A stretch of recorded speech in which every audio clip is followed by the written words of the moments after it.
Testing 1, 2, 3. Testing 1, 2, 3. This is Radio Free Mormon on the air, broadcasting behind enemy lines. Tonight's episode, Chapter 2 of the Light on Truth letter, which is about the coming forth of the Book of Mormon.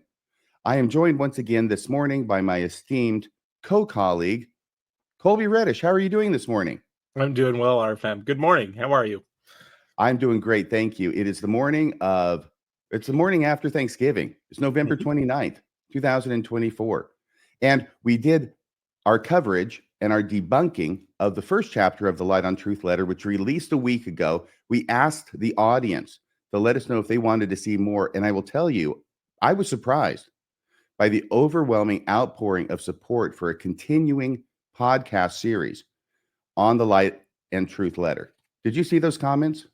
I saw a lot of comments and got a few texts and messages on Facebook and stuff. So yeah, I'm thrilled that people are excited that we went through the first chapter and enjoyed it. Yeah, thank you for all the kind comments. Yeah, and that was a lot of theory that we talked about then. Today we'll be getting into the actual nuts and bolts of Mormonism and Mormon history, because the second chapter in the Light on Truth letter is about the coming forth of the Book of Mormon. So we'll have a lot to say about that. I know I've been spending hours getting ready. I know you've been spending hours getting ready, and hopefully that will show here. But before we get to this, last Saturday, when the first episode premiered, ironically and coincidentally, Psych Word Radio was also live streaming at that time, and they had on their show Austin Fife, the author of the Light and Truth letter. See, I got to make sure I get that exactly right. The Light and Truth letter. Did you see that? I did. Yeah, I jumped over, actually corrected one really, again, in the theme of our first episode, one really obvious error that they made. So they only listened to about like 2 minutes, maybe even less than 2 minutes. Here and there, they would just jump around. Cardin was being very attention deficit syndrome-ish. Right. And they listened to so little of it that they thought we were defending the vernal Holly maps, which folks who listened to the first episode will know that we weren't. To Brad's credit, I commented in the live chat and they didn't get to it because I was catching up, because after our episode, I was watching our episode and they started streaming at the same time. So you mean Brad Whitbeck, one of the members of Psych Word Radio? Yeah, Brad at least read my comment live and said, oh, okay, Kolby corrected us that they weren't defending the vernal Holly maps. But, that's the type of like research and commentary that I've come to expect from Word Radio. Like they didn't even understand the basics of what we were saying. In fact, at one point, I think in that like 2-minute clip, they actually listened to us. Cardin called me boring, which I thought was funny. Guilty as charged. I am quite boring, but I do think it's kind of a self-own when the people who claim to believe in this shit get bored by a 2-hour conversation about the reality of some of the stuff that they say they believe. I think it's funny that between 5 different calls for funds and merchandising opportunities, that's basically what their content is basically just mostly advertising for young Gen Z Mormons that want a community, want to feel like they fit in. Oh, and also Jonah Barnes is there, so Jonah Barnes making it complete. It's a trifecta. I thought it was really silly. I think also just Austin's, the video was titled defending the Light and Truth letter from anti-Mormon attacks or something like that. And the real funny thing is, and people can listen to this and verify, Austin does not defend against anything we said. He just basically says they're just playing right into the hands of the Light and Truth letter. They have to answer my questions. No, Austin, that's not how it works. That's really stupid presuppositionalist games. We could just say the opposite in reverse. We could just say the reverse and say we win unless you engage with us completely on our terms and answer exactly our questions. If you listen to our first episode, what we were explaining was why the questions you're asking are fallacious, why they have no relationship to truth. And we're going to highlight that as we start going through the first substantive chapter here. This is the first chapter on the Book of Mormon. And I think looking at it, there were 3 more on the Book of Mormon.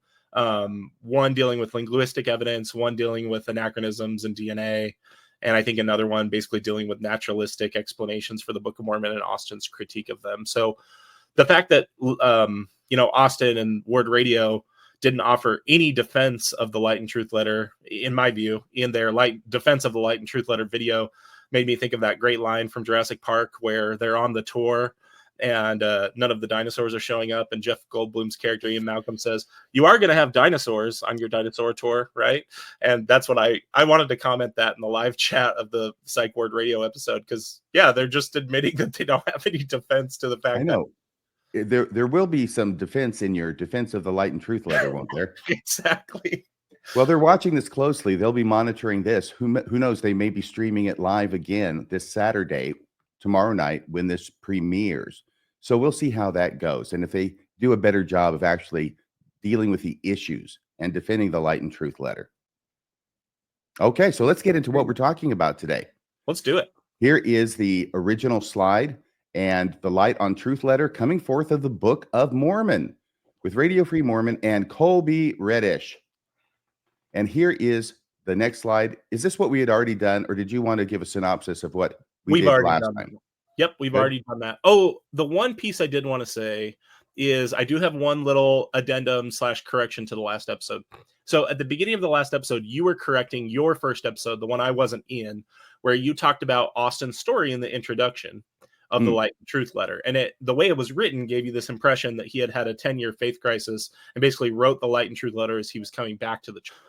In the context of that discussion, I made a few comments that I just wanted to explain a little bit clearer, because there was some pushback on something I said on the Word Radio episode and on some comments, and I do think they were fair criticisms, and I'm not above correcting myself when they are fair criticisms. People pointed to the fact that we were essentially questioning Austin's story and saying that he never had a faith crisis. That's the way people were recapitulating what we were saying. I don't think that's accurate if people actually listen to what was said, the full context of what was said. In fact, twice I made a point of saying that we were not saying that Austin was lying about his experience, and we're not trying to trivialize any of his experiences. But the way I see it is this: the Light and Truth letter claims to be written to critics of the Church of Jesus Christ of Latter-day Saints. This is from the very first landing page on his website. So to me, the entire premise of this letter is that it's written to people like me saying, I was just like you, and then for the reasons in this letter, I returned to faith. And so what we were talking about in this first episode, and I just wanted to clarify and apologize to Austin if it seemed like we were questioning his experience, because we're not. But what we're saying is, if you had a faith crisis like us, or if you had the same questions as us, the letter doesn't deal with those same questions. And so if the letter really is written to the people it purports to be written to, that's one of the things that I wanted to highlight. Is that's why we're harping on this. That's why we're highlighting that it didn't talk in any substance about the SEC order, because that is a huge issue for believing in the church, for both of us, or for a lot of other people, frankly. And so first I wanted to do that. And the second thing I wanted to say is, ultimately, and I've said this when apologists have gone after Jeremy Reynolds a lot, ultimately the person's intent in writing something like this is completely irrelevant anyways. So in the future, I'm going to try and keep my comments more to Austin's work. And I do apologize to Austin if it crossed over the line there and questioning his experience. That was not what I was intending to do. I was intending to share this idea that if the letter is what it claims to be, it's not doing a very good job of it for me or for you. Very good. As you say, it's irrelevant, the backstory. Now, Jeremy Reynolds has a backstory for his CES letter, and Austin Fife has a backstory for his Light on Truth letter, right? Right. And yet, it is interesting to watch them question and challenge Jeremy Reynolds' backstory, and even insinuate that he's lying about it, if not calling him that directly. And yet, when we question this story in rather gracious terms, I think we're just asking what the heck happened. Now, all of a sudden, they get up in arms about it. Right. All right. But that's about all I'm going to say about that. The only other double standard I wanted to point out just from the last episode is there were certain people who commented that they thought it was inappropriate that we're commenting on this letter before we've read the entirety of the letter. I would guarantee at this point, you and I have read more of this letter than any of the faithful podcasts that have had this guy on to talk about and pitch his letter and pitch his book. So the double standard on that was very glaring to me, that apparently you need to have read the whole entire, we've been very clear with people, and we will be as we're going through this, about what we have read and what we haven't read. So keep the criticisms that we've made in the context in which they were delivered, which is to the chapters that we've read. It's really as simple as that. Right. Well, it's very common when you're getting your ass handed to you to try and put conditions on the other party who's doing Right. the ass handing that they haven't fulfilled, and therefore say, oh, well, then I didn't get my ass handed to me. Right. Yeah. That's the name of that argument. Now, here is your first slide. We both created a bunch of slides and have a number of things we want to talk about this second chapter on the coming forth of the Book of Mormon. We did. And so to start, this is Austin's header for this section, the coming forth of the Book of Mormon, questions and concerns. Can I stop you right there? And I apologize. Yeah. I want to let everybody know, if you don't know it already, I thought it was pretty clear, apparently wasn't to everybody, that when we are putting up snapshots and screen grabs that have writing on it, this is directly from the current instantiation, the current version of the Light and Truth letter available on the internet. We're not changing anything. We're not making this up. This is actually what Austin Fife wrote in the Light and Truth letter. And this is right from the Light and Truth letter as well. Yeah, which was another mistake that Cardin made during the Ward Radio episode. He seemed to think that the slides we had on were our work and didn't recognize them as Austin's work, which I think is hilarious for someone who's advertised that people should go buy the Light and Truth letter multiple times. Presumably he would have at least looked at the first couple pages, because that's the only section we got to last time. But maybe my expectations of Cardin Ellis are a little too high, which is shocking. It is. And I'll tell you that I don't watch them very much. I didn't even watch the entirety of this particular episode that was about our episode. And the reason why is because, quite simply, at my age, I can afford to lose only so many IQ points. I appreciate that. All right, now go ahead. Okay, perfect. And so I will say the header on this slide does come from Light and Truth letter. The bottom snip is actually something I snipped from an 1830 edition of the Book of Mormon. So this is not, the picture there is not in the Light and Truth letter. But the overall question of this chapter and what we're going to be engaging with is, where did the Book of Mormon come from? That's essentially what Austin's trying to do. He's trying to offer this case that if you can't explain in great detail where every line or every word of the Book of Mormon came from, essentially, that there's this divine sized gap. We'll even get to a quotation where he literally says that. Like he points out that he's making a God of the gaps argument, which is hilarious to me, that he doesn't realize you can't run headlong into a fallacy and make it better by winking at the fallacy. This isn't Deadpool. That's exactly what I was thinking. It's so self-referential. Right. And so the reason I snipped this from the title page of an 1830 Book of Mormon is because I believe from either a faithful or a non-faithful perspective, the Book of Mormon came from Joseph Smith. I think that's the real simple answer to the question that Austin is asking in this chapter. And so by level setting, I want to start by explaining our approach as we move through these chapters on the Book of Mormon.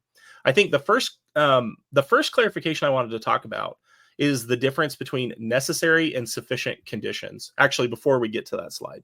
And what I mean by necessary and sufficient conditions is a lot of times we will have these arguments from apologists that want to focus on these tiny little extraneous details and say things like, well, how could Joseph Smith have known about Nahum, or how could he have known about these things? And the bottom line is, what they're talking about is they're talking about something that may indicate internal consistency in the Book of Mormon. And for the Book of Mormon to be true, it must be internally consistent. If something's not internally consistent, it just falls apart, right? We've all dealt with, whether it's comic books or movies or shows that you like, where the canon of a show kind of like collapses under its own weight. That would mean that it obviously didn't happen, because things that actually happen are internally consistent. But something that is internally consistent isn't necessarily true. So in that situation, being internally consistent is a necessary condition for something being true. And when I use the word true, I mean concordant with reality, something that's real, something that could be demonstrated to be real. But internal consistency, which apologists point to so often, these types of arguments, that is not a sufficient condition, because you and I, of reality, I mean, because you and I can think of a dozen, we can think of a dozen different fictional worlds that are all internally consistent. That internal consistency piece enough that we see so often from, or those internal consistency arguments that we see so often from apologists, I want people just to be really aware that those are arguing. The apologists need to win every single one of those arguments, and they can't lose any of the arguments that go the other way. that would disprove the Book of Mormon. I think so often we see people get really confused over all these different issues, all these different arguments, and kind of throw up their hands and say, there's some evidence for the Book of Mormon, there's some evidence against it, so I'm going to just decide to believe. And I'm not telling people how to live their lives, but that's not really critical thinking. That's not really using a valid epistemology. Do you have any thoughts on that before I get to kind of the analogy I built about this idea?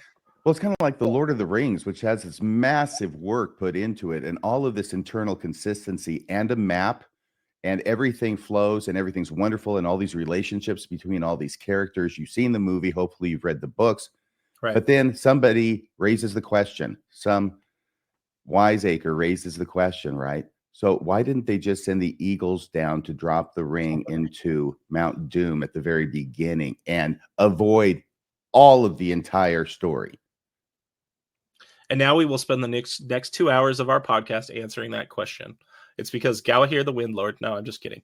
No, Okay. but then those who want to defend the Lord of the Rings will come up with different explanations for that are not in the text, right? Right. So this seems to be something that indicates that the entirety of the Lord of the Rings, after putting all this work into it, is not entirely internally consistent. Yeah, you could look at it that way. I think the other thing before we get to the direct analogy that I want to head off is it's been really popular in the last couple of years to advance these Jordan B. Peterson style of arguments of what true means, which is basically that true means it hooks into this meta narrative or that it's meaningful. And I just want to say that for myself, I find those types of arguments to be completely mental masturbation, frankly. Like, the word true has a defined meaning. It's when we say the word true, we know what people mean. We know that they mean historical, real. So in my view, when I use the word true, and it's fine if people want to define that differently, they'll just have to have an asterisk in their head as they listen to us. But to me, true means real, true, something that can be demonstrated to be true. So I'm going to just head off any argument that true means anything other than that. And to kind of highlight this, I built this analogy to highlight basically some of the critical thinking aspects at play here as we go through the Book of Mormon. So on the slide here, I've got a picture of the two sides of an $18.99 $5 silver certificate. So let's say in this analogy that our task were to evaluate whether the certificate was legitimately a true version of what it purports to be. What we would do is we would start by examining a few different things. We'd look at the consistency of the paper, the chemical dating of the paper, the chemical composition of the paper, the chemical composition of the ink, the dating of the ink, the consistency on the printing marks, the consistency of the cutting marks, the authenticity of the serial numbers, and on and on and on and on, right? Every single one of those data points helps indicate that this is a true bill. Right. Let's say that every single element of those lines up to say that this is a valid $18.99 $5 silver certificate. Except at the last moment, as you glance down, you notice that the bill, unlike other verified $18.99 certificates, has the wrong printed middle initial for the Treasurer of the United States, whose signature is there on the front. So what does that mean? What it means is that we know this is not a valid $18.99 $5 silver certificate from that one piece of evidence, regardless of all the other pieces of evidence that indicate it is a valid $18.99 silver certificate. So I feel like so often, especially when it comes to the Book of Mormon, apologists want to point to all the things that are consistent. Again, going back to our necessary internal consistency argument, they want to point to all these things that they say, and Austin said this directly multiple times in his Book of Mormon chapter. So I'm kind of just trying to level set here. You do not have to explain how the forger, in this case, got $18.99 ink, how he compiled together and dated paper in a way that made it look like it was a valid $18.99 silver certificate. This is exactly how Mark Hoffman was caught. There was one thing basically that indicated, or I'm sorry, ink. Mark. Yeah, the ink. The ink under the microscope, they could see that it had cracked in such a way as to indicate that it was artificially aged. Right. But otherwise, Mark Hoffman did all these things that made it look consistent with the age. In that case, they were able to explain how he did it. But the point I'm trying to illustrate here is it's an unreasonable expectation on the part of apologists to say, you have to explain where every single line of the Book of Mormon comes from, or else it's true. And the reason is because, and we'll get into this both in this episode and in later episodes, the reason is because we have disqualifying evidence, and not all evidence is created equal. That's really the part I wanted to highlight with this analogy, is so that people understand you can have a single piece of evidence that outweighs 20 other pieces of evidence on the same question. That is just the way it works, because when we're dealing with legitimacy and claims of truth, reality, that's the way that it works. You look for opportunities to disprove something, and that's the basics of critical thinking and epistemology. Yes, and another analogy is, of course, the picture, a photograph, a daguerreotype of Abraham Lincoln, Right. holding a cell phone, right? And the cell phone itself proves that the entire thing is a fake, right?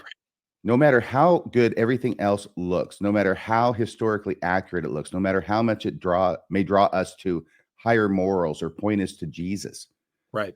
the cell phone makes it incorrect. And so if you're an apologist, what you do is you say, well, maybe we'll find a cell phone from the 1860s at some point. We haven't yet, but we haven't, found everything that there is to find from the 1860s in the United States.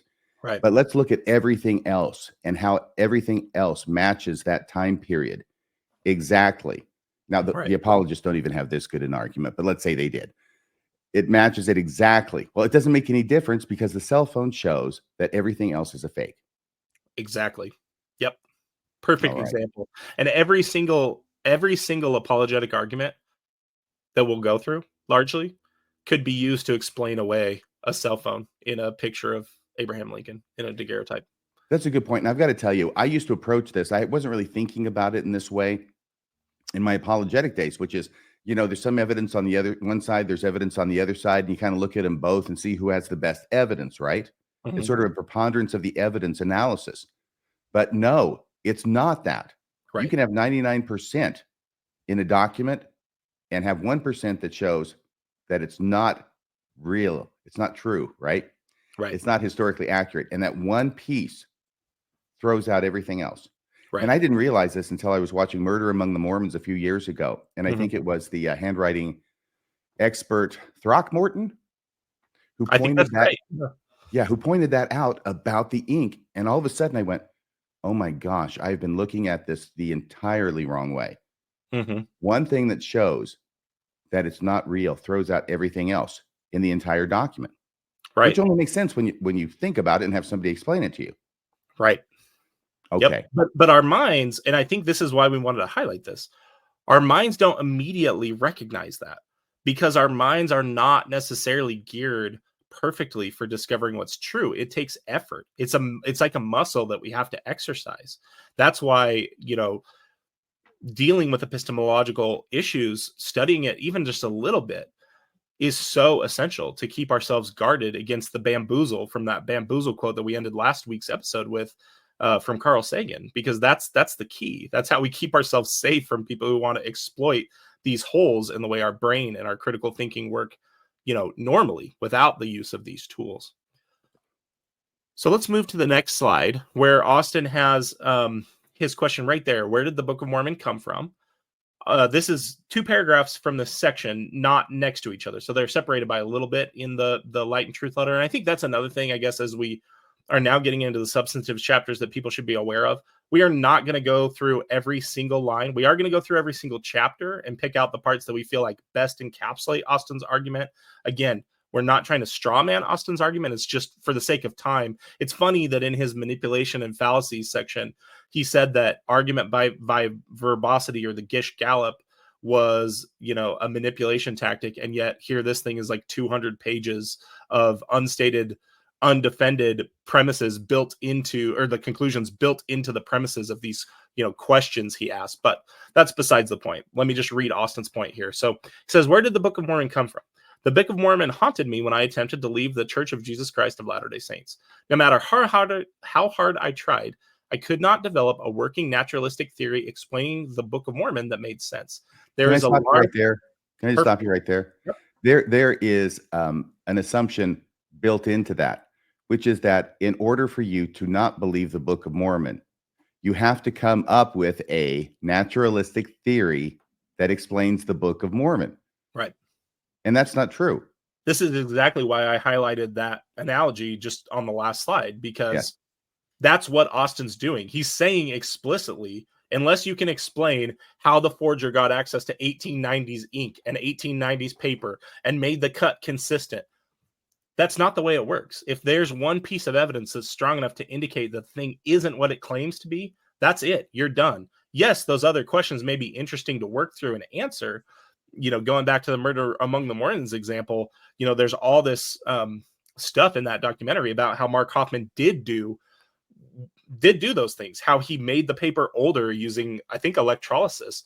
Anyways, No, actually, what he did with the paper was he would go into libraries and the archives and he would find books in the stacks and then go to the back where they had blank pieces of paper that were not printed on, use an X-Acto knife and cut it out, and then take it with him out of the library and back to his basement where he made these things. That's what I remember.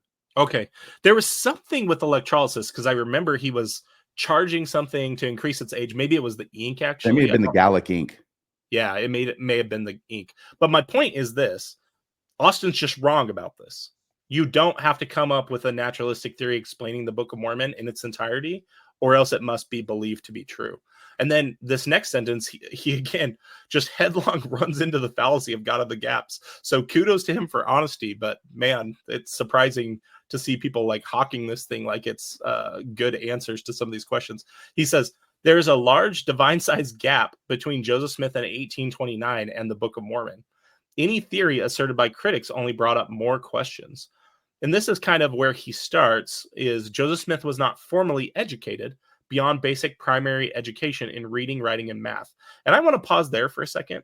As I've dealt with apologetic arguments, one of the things that I've noticed is they often hide in weasel words. And so I want to highlight one of them in this sentence so that people are aware of where to go look to find additional information. The weasel word here in this sentence is formally educated.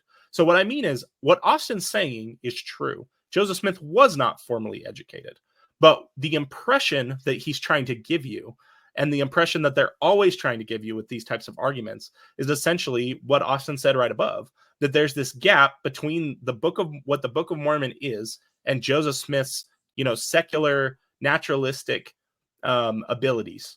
They want to basically increase the impressiveness of the Book of Mormon and make Joseph Smith like a slobbering idiot to make that gap as large as possible. And I just want to highlight that use of the word formally there. Those are the words you want when you see those in sentences like this, in church press releases and apologetic works. That's where you want to go look for additional information. The one area I'd point people to on this, as far as Joseph Smith's formal education level, is you had our mutual friend, Dr. Randy Bell, on Mormonism Live sometime last year to talk about Joseph Smith's at least potential connection to getting more of an education through his brother Hiram. And I think it's called the Dartmouth Connection, right? That episode? Yes, at the Moores Indian Charity School, which was on the campus of Dartmouth. Yeah, and I know that Randy's research on that area continues, but I think what he put together was actually a pretty impressive presentation, and he's a really, really sharp guy. So any thoughts on that before I continue with this paragraph? No, that's a great point. You have to look at these words carefully. And after, in my career, having read thousands and thousands of pages of police reports, you develop kind of a sixth sense to zero in on words like this, where they're not telling the whole story and there's a story behind it that then becomes my job to find out what it is. Exactly. Once you see it, it actually becomes incredibly predictable to see where to go look. It's almost like they put an X on a treasure map or something. So the next sentence, he says he had no documented experience writing books and was not known to be a prolific reader. So we could again dig into the weasel words in that sentence, but documented and prolific reader are interesting to me. He then says he had no formal preaching experience and was not well traveled. He had informal preaching experience, though, didn't he? Exactly. That's what I was going to say, is look at how willing Austin is, again, to tell the truth. What he's saying here is true, but it is going to give people an incredibly misleading impression because Joseph Smith did have preaching experience. He just didn't have formal preaching experience. And just FYI for Austin, since presentism was one of your manipulative tactics, the 1820s was a lot different time as far as formality of preaching experience goes. I'm not sure what would even qualify as formal preaching experience in the 1820s burned over district during the Second Great Awakening. We'd have to ask Mr. Fife. But what you're hinting at is that Joseph Smith had actually served as a junior Methodist exhorter for a time. And so he did have experience preaching. He also had experience in a juvenile debate club, if I remember correctly. So that's not necessarily preaching experience, but it is speaking experience. And so again, look at how apologists use those weasel words to tell you something that is technically true while being super misleading, just like the church often does. Do you have any additional thoughts on that? No. Or did I encapsulate it? Okay. He then says he had limited life experience beyond the hardship of planting and harvesting crops. How could Joseph Smith create a work like the Book of Mormon? I think the big picture answer I'd give there is I think the Book of Mormon is exactly what we'd expect to see from an individual like Joseph Smith. Particularly if we compare it to the hypothesis of the Book of Mormon coming from ancient Jews that existed before the time of Jesus Christ. It is much closer mirror to 1800s America than it is to ancient Israel work. Do you have any thoughts on this slide while I just check and make sure I got everything out that I had ready? No, and it's very important to understand that Joseph Smith, no, he didn't graduate from high school, okay? He had some schooling. He had a lot of religion, by the way. Even according to his own 1838 First Vision account. This is before he's 14. He's running around. He's going from church to church. He's listening to all of them. He's studying. He's trying to figure out which one is true. That is an active mind that is busy researching the issue that he needs to make a decision on. And that's in the 1838 account. So we get a different kind of Joseph Smith, I think, in his own words from 1838 than what Austin Fife is trying to portray in this letter. Yeah, that's exactly right. And connected with that, one of the thoughts and one of the weasel words I wanted to point out in this second sentence here, and what you said reminded me of this, is, he says that Joseph Smith had no documented experience writing books. Well, here's the thing. The Book of Mormon wasn't written in a typical sense. Even from a believing perspective, we know that it was an oral dictation. It was an oral presentation that was then recorded by scribes. And so that's another one of the weasel words I wanted to highlight. Really, what Austin's argument in this chapter is going to boil down to is, first, that Joseph Smith was not formally educated and had no, documented experience as a writer. I'd also highlight that Lucy Mack, his mother, was a published author later in her life, as was her father, Solomon Mack, I think was his name. And that I remember that being included in No Man Knows My History. The other thing that Austin's going to argue is essentially that Joseph Smith used no other document. And I know that you have a lot of slides on that, and we'll move through those. But I wanted to just, again, for the purposes of level setting, basically say what apologists will do with these documents that people have pointed to, like View of the Hebrews, the Late War, is they'll essentially look for direct plagiarism. And I think that in doing that, they're actually straw manning the strongest critical position. So we're going to move through that. And then the third is just the timeline.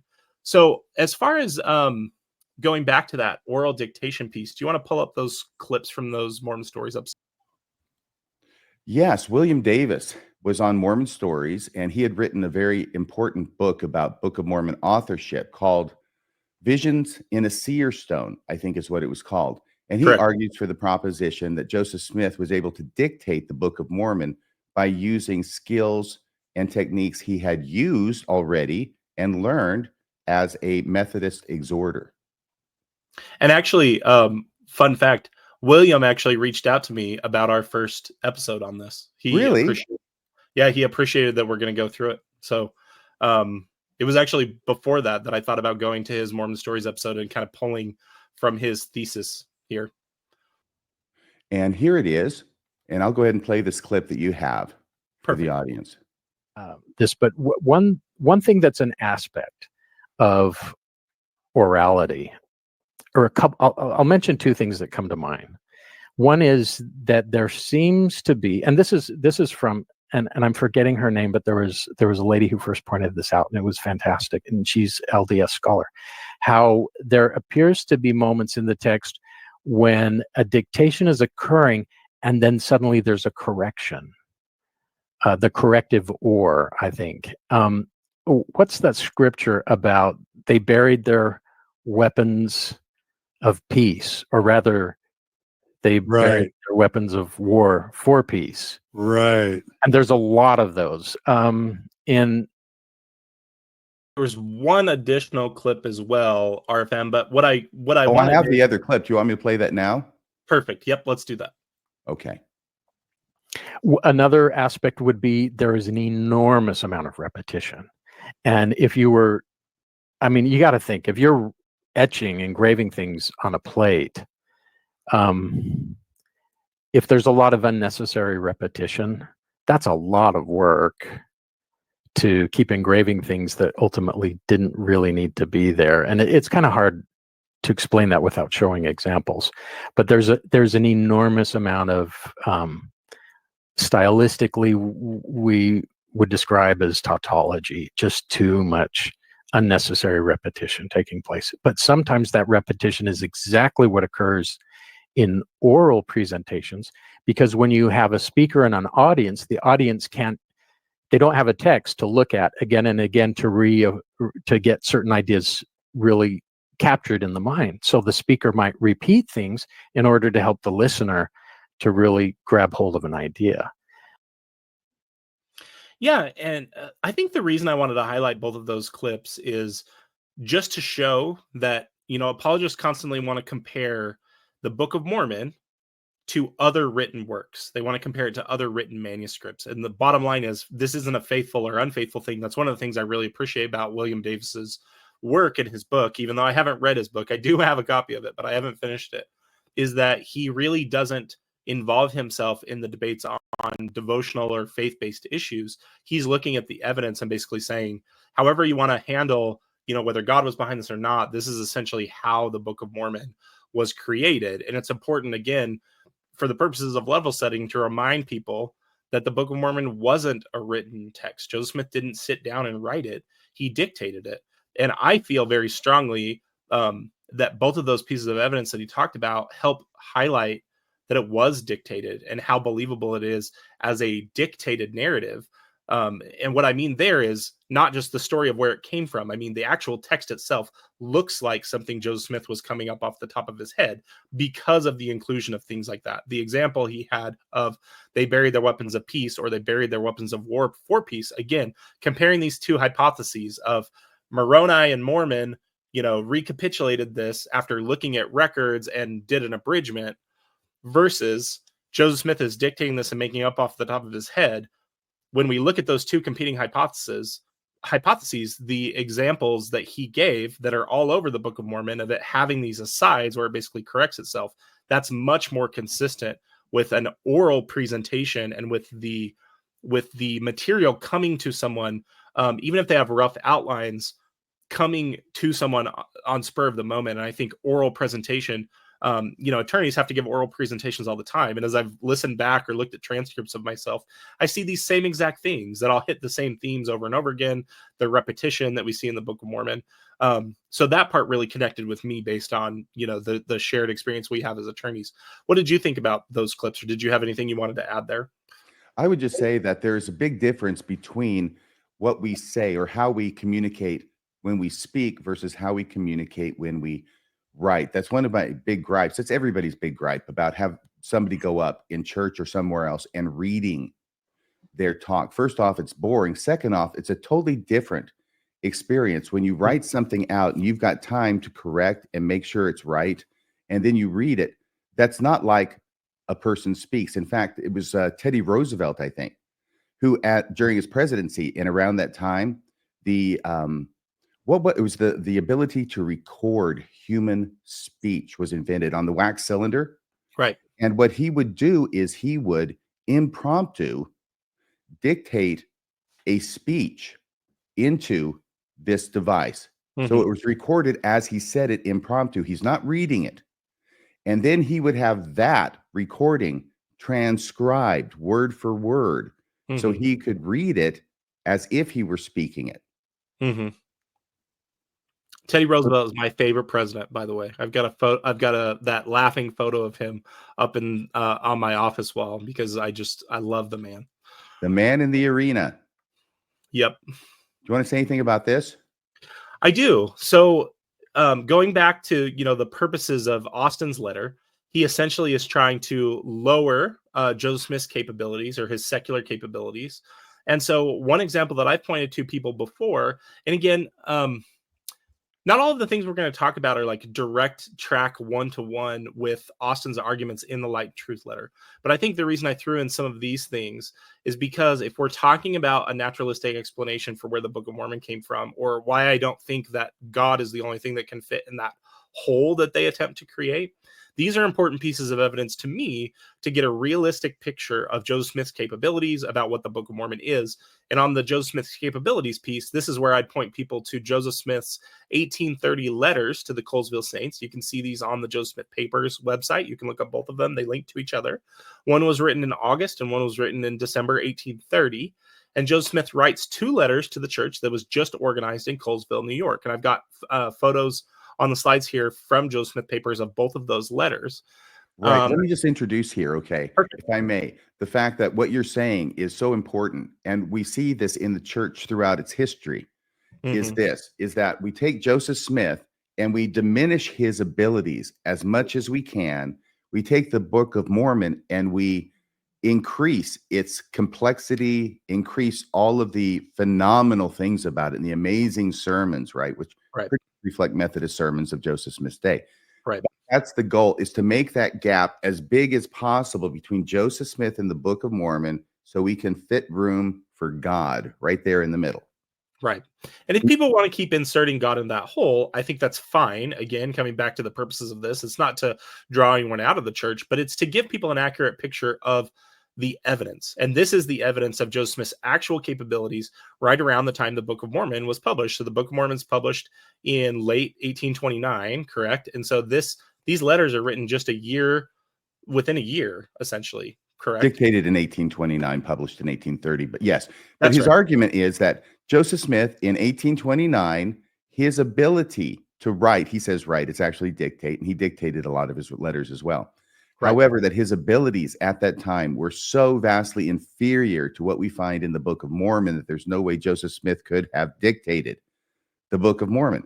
Exactly. So let's look at these letters and see how much that hypothesis matches up. The one last little introductory piece I'd say, last testimony, where Emma said that Joseph Smith could neither write nor dictate a coherent or well-worded letter, let alone dictate a book like the Book of Mormon. And again, I've highlighted the problems with this last testimony before. This is the same exact last testimony where Emma says that the rock in the hat was used as the translation method, even though the church didn't talk about that forever. And it's also the same testimony where she says that she had no knowledge of Joseph Smith marrying other women, even though we know that she acted as a witness in Joseph Smith's sham marriage to the Partridge sisters, as well as, I believe, to other women. So again, we need to take some of these quotes from early church figures, even though they've been mythologized and built into church manuals. And this is one that's in the footnotes that Austin's relying on to make his case. That's the reason I'm highlighting it, is he draws from this quote to make his argument. And so let's look at this letter and see how accurate it is. Emma's statement that he could neither write nor dictate a well-worded letter. So, which she said in the 1880s toward the end of her life. Right before she died. That's right. And so I don't want to read this entire letter. Maybe I'll just read the first 2 Well, you know what? I will, because I think it's important. It is an important point to make. This is Joseph Smith in 1830, the year after he dictated the Book of Mormon. And this is the December letter. So, and it's going to span the next 2 slides. So if you'll just move on or pause me when you want to make a comment about anything here. He says, "Dearly beloved in the Lord, according to your prayers, the Lord hath called, chosen, ordained, sanctified, and sent unto you another servant and apostle separated unto this gospel through Jesus Christ, his our Redeemer, to whom be all honor and praise henceforth and forever, even our beloved brother Orson Pratt, the bearer of these lines, whom I recommend unto you as a faithful servant in the Lord through Jesus Christ our Redeemer. Amen." So context here is Orson Pratt is essentially going to help the church in Colesville. And this is Joseph Smith's introduction. And then what follows is basically like a general epistle. This is a lot like the epistles of Paul, which is why it sounds so much like the epistles of Paul. So starting then, he says with the epistle, he says, "To the church in Colesville, having many things to write to you, but being assured that you are not ignorant of all that I can write to you. Finally, I would inform you that Zion is prospering here, that there are many serious inquirers in this place who are seeking the Lord. It gave us much joy to hear from you, to hear that God is softening the hearts of the children of men in that place, it being the seat of Satan. But blessed be the name of God. It also hath become the abode of our Savior, and may you all be faithful and wait for the time of our Lord, for his appearing is nigh at hand. This is But remarkable. I've got to tell you, this is remarkable that Joseph Smith is probably dictating. He used scribes frequently. Right. And I understand that finding things with his writing are kind of rare because he used scribes so much, but that he's dictating or producing, however he's doing it. This letter in 1830, right in the face of Emma Smith's later recollection that he could not dictate a well-worded letter. Right. He's not only dictating a well-worded letter, he's dictating a letter that sounds a lot like the Book of Mormon. It does. And one of the things I'd highlight as we move through it, and I'll just get this out here so people can look for it. I would recommend that people read both of these letters themselves, but here are, according to the footnotes on the Joseph Smith Papers website, there are many scriptural phrases and allegories that are worked in to this letter. Really? That's there? That's there on the Joseph Smith Papers. You can see they footnote everything. They even footnote phrases that are later in the Doctrine and Covenants, which is really interesting to me. But here's where Joseph Smith is working from. He pulls quotes from Romans, Revelations, Thessalonians, 2 Timothy, Revelations again, Luke, Jude, Isaiah, Deuteronomy, Philippians, Zephaniah, Joel, Isaiah, Luke again, 1 Nephi, 2 Nephi, 3 Nephi, Luke yet again, Romans again, 1 Nephi again, Galatians, Psalms, Revelation yet again, and Luke yet again. That is 24 separate scriptural phrases or citations that are worked into the text of Joseph Smith's letter. Does the voice sound exactly like the Book of Mormon? I would actually say, no, the voice doesn't sound like it. But guess what? My voice when I write on Reddit or when I do podcasting sounds a lot different than the things that I write for court or in the legal practice that I have. But what it shows is that Emma Smith's quote of Joseph Smith couldn't write or dictate a well-worded letter, and that Joseph Smith couldn't work scriptural language and scriptural language together into its own new narrative is complete and utter bullshit. Joseph Smith was very gifted at this, and you need to look no farther than the Doctrine and Covenants for the fact that he wrote and was able to come up with these things very easily. The reason I'm so shocked about this is because that's one of the features of the Book of Mormon is how it takes Bible passages and even snippets so frequently, and studies have been done on this as well, and interweave them into the text of the Book of Mormon. It sounds like he's doing the exact same thing here with this letter. Exactly. So let's continue. He says, but the time and the season, brethren, ye have no need that I write unto you, for ye yourselves perfectly know that the day of the Lord so cometh as a thief in the night. For when they shall say peace and safety, then sudden destruction cometh upon them, as travail upon a woman. But they shall not escape. But ye, brethren, are not in darkness. Therefore let us not sleep as do others, but let us watch and be sober. For they that sleep, sleep in the night, and they that be drunken are drunken in the night. But let us be who be of the day. Be sober, putting on the breastplate of faith and law, and for a helmet the hope of salvation.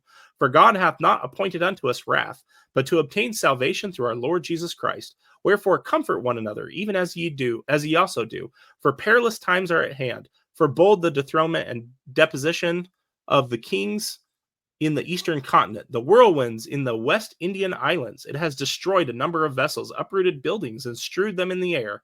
The fields of spices have been destroyed, and the inhabitants have barely escaped with their lives, and many have been buried under the ruins. Do you want to go to the next page? Yeah, absolutely I do. This is phenomenal. This is written by a gentleman, Joseph Smith, who knows the Bible backward and forward, and he didn't learn all this in the year and a half between the dictation of the Book of Mormon and the dictation of this letter. I will guarantee you. Right. Can I read this? Oh, yeah, please. Thank you. In Colombia, South America, Colombia, South America, they are at war, and peace is taken from the earth in part, and it will soon be in whole. Yea, destructions are at our doors, and they soon will be in the houses of the wicked, and they that know not God. Yea, lift up your heads and rejoice, for your redemption draweth nigh. We are the most favored people that ever have been from the foundation of the world. If we remain faithful in keeping the commandments of our God, yea, even Enoch, the seventh from Adam, beheld our day and rejoiced.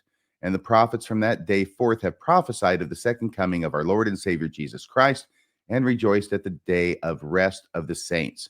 Yea, and the apostle of our Savior also did rejoice in his appear in a cloud with the host of heaven, to dwell with man on the earth 1,000 years. The reason we're reading this is because anytime anybody brings up Emma Smith's later recollection that Joseph Smith could not even dictate a well-worded letter, that is incorrect.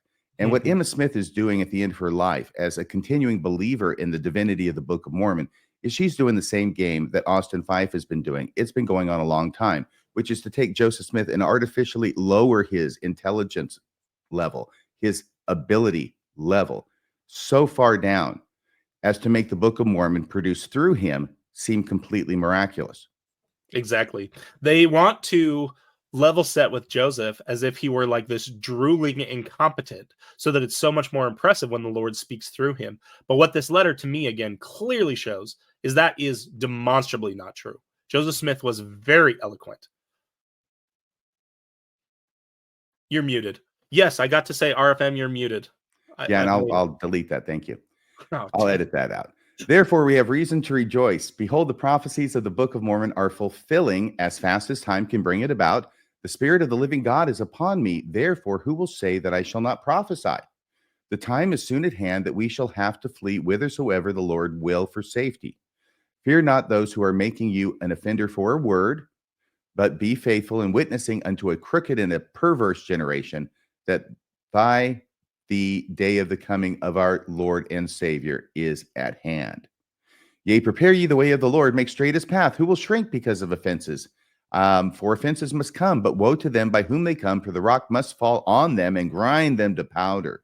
For the fullness of the Gentiles is come in, and woe will be unto them if they do not repent and be baptized in the name of our Lord and Savior Jesus Christ, for the remission of their sins, and come in at the straight gate and be numbered with the house of Israel. I'm reading this and I'm sitting there saying, I've got no problem believing that a person who could dictate this letter could dictate the Book of Mormon as well.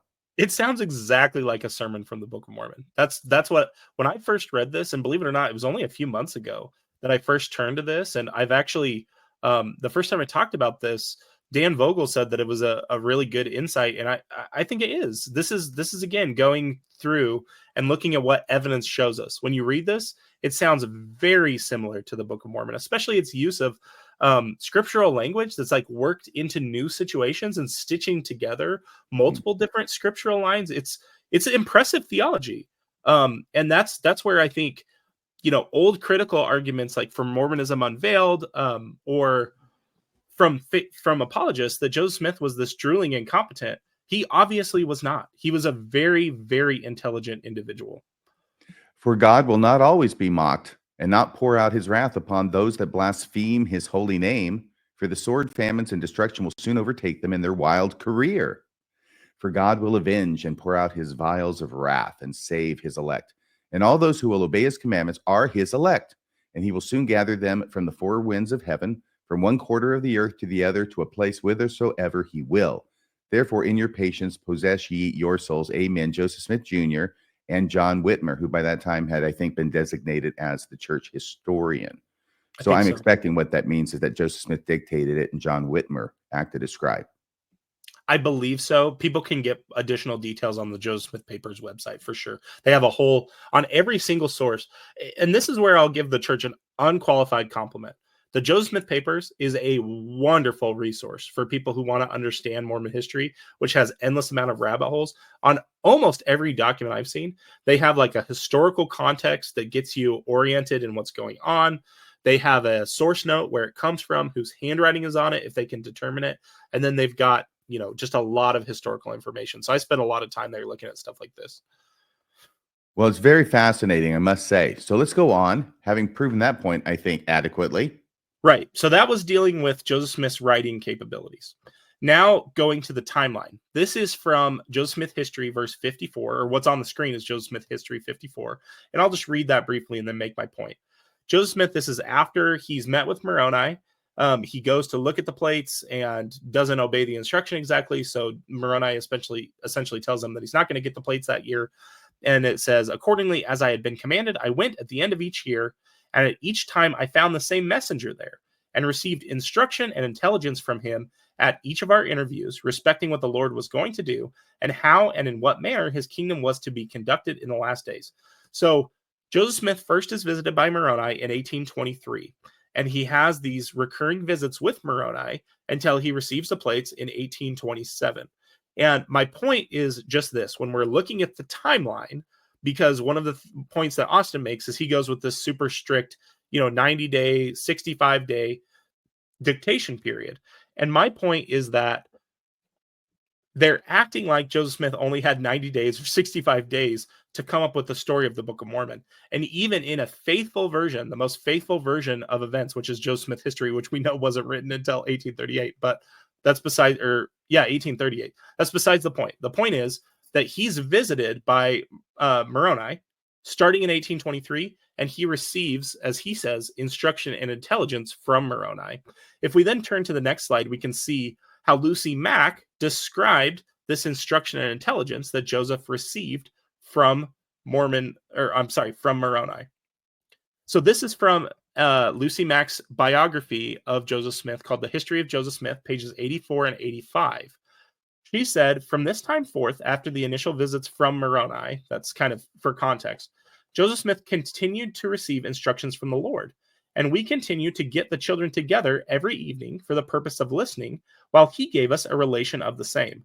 I presume our family presented an aspect as singular as any that ever lived upon the face of the earth, all seated in a circle, father, mother, sons, and daughters, and giving the most profound attention to a boy, 18 years of age, who had never read the Bible through in his life.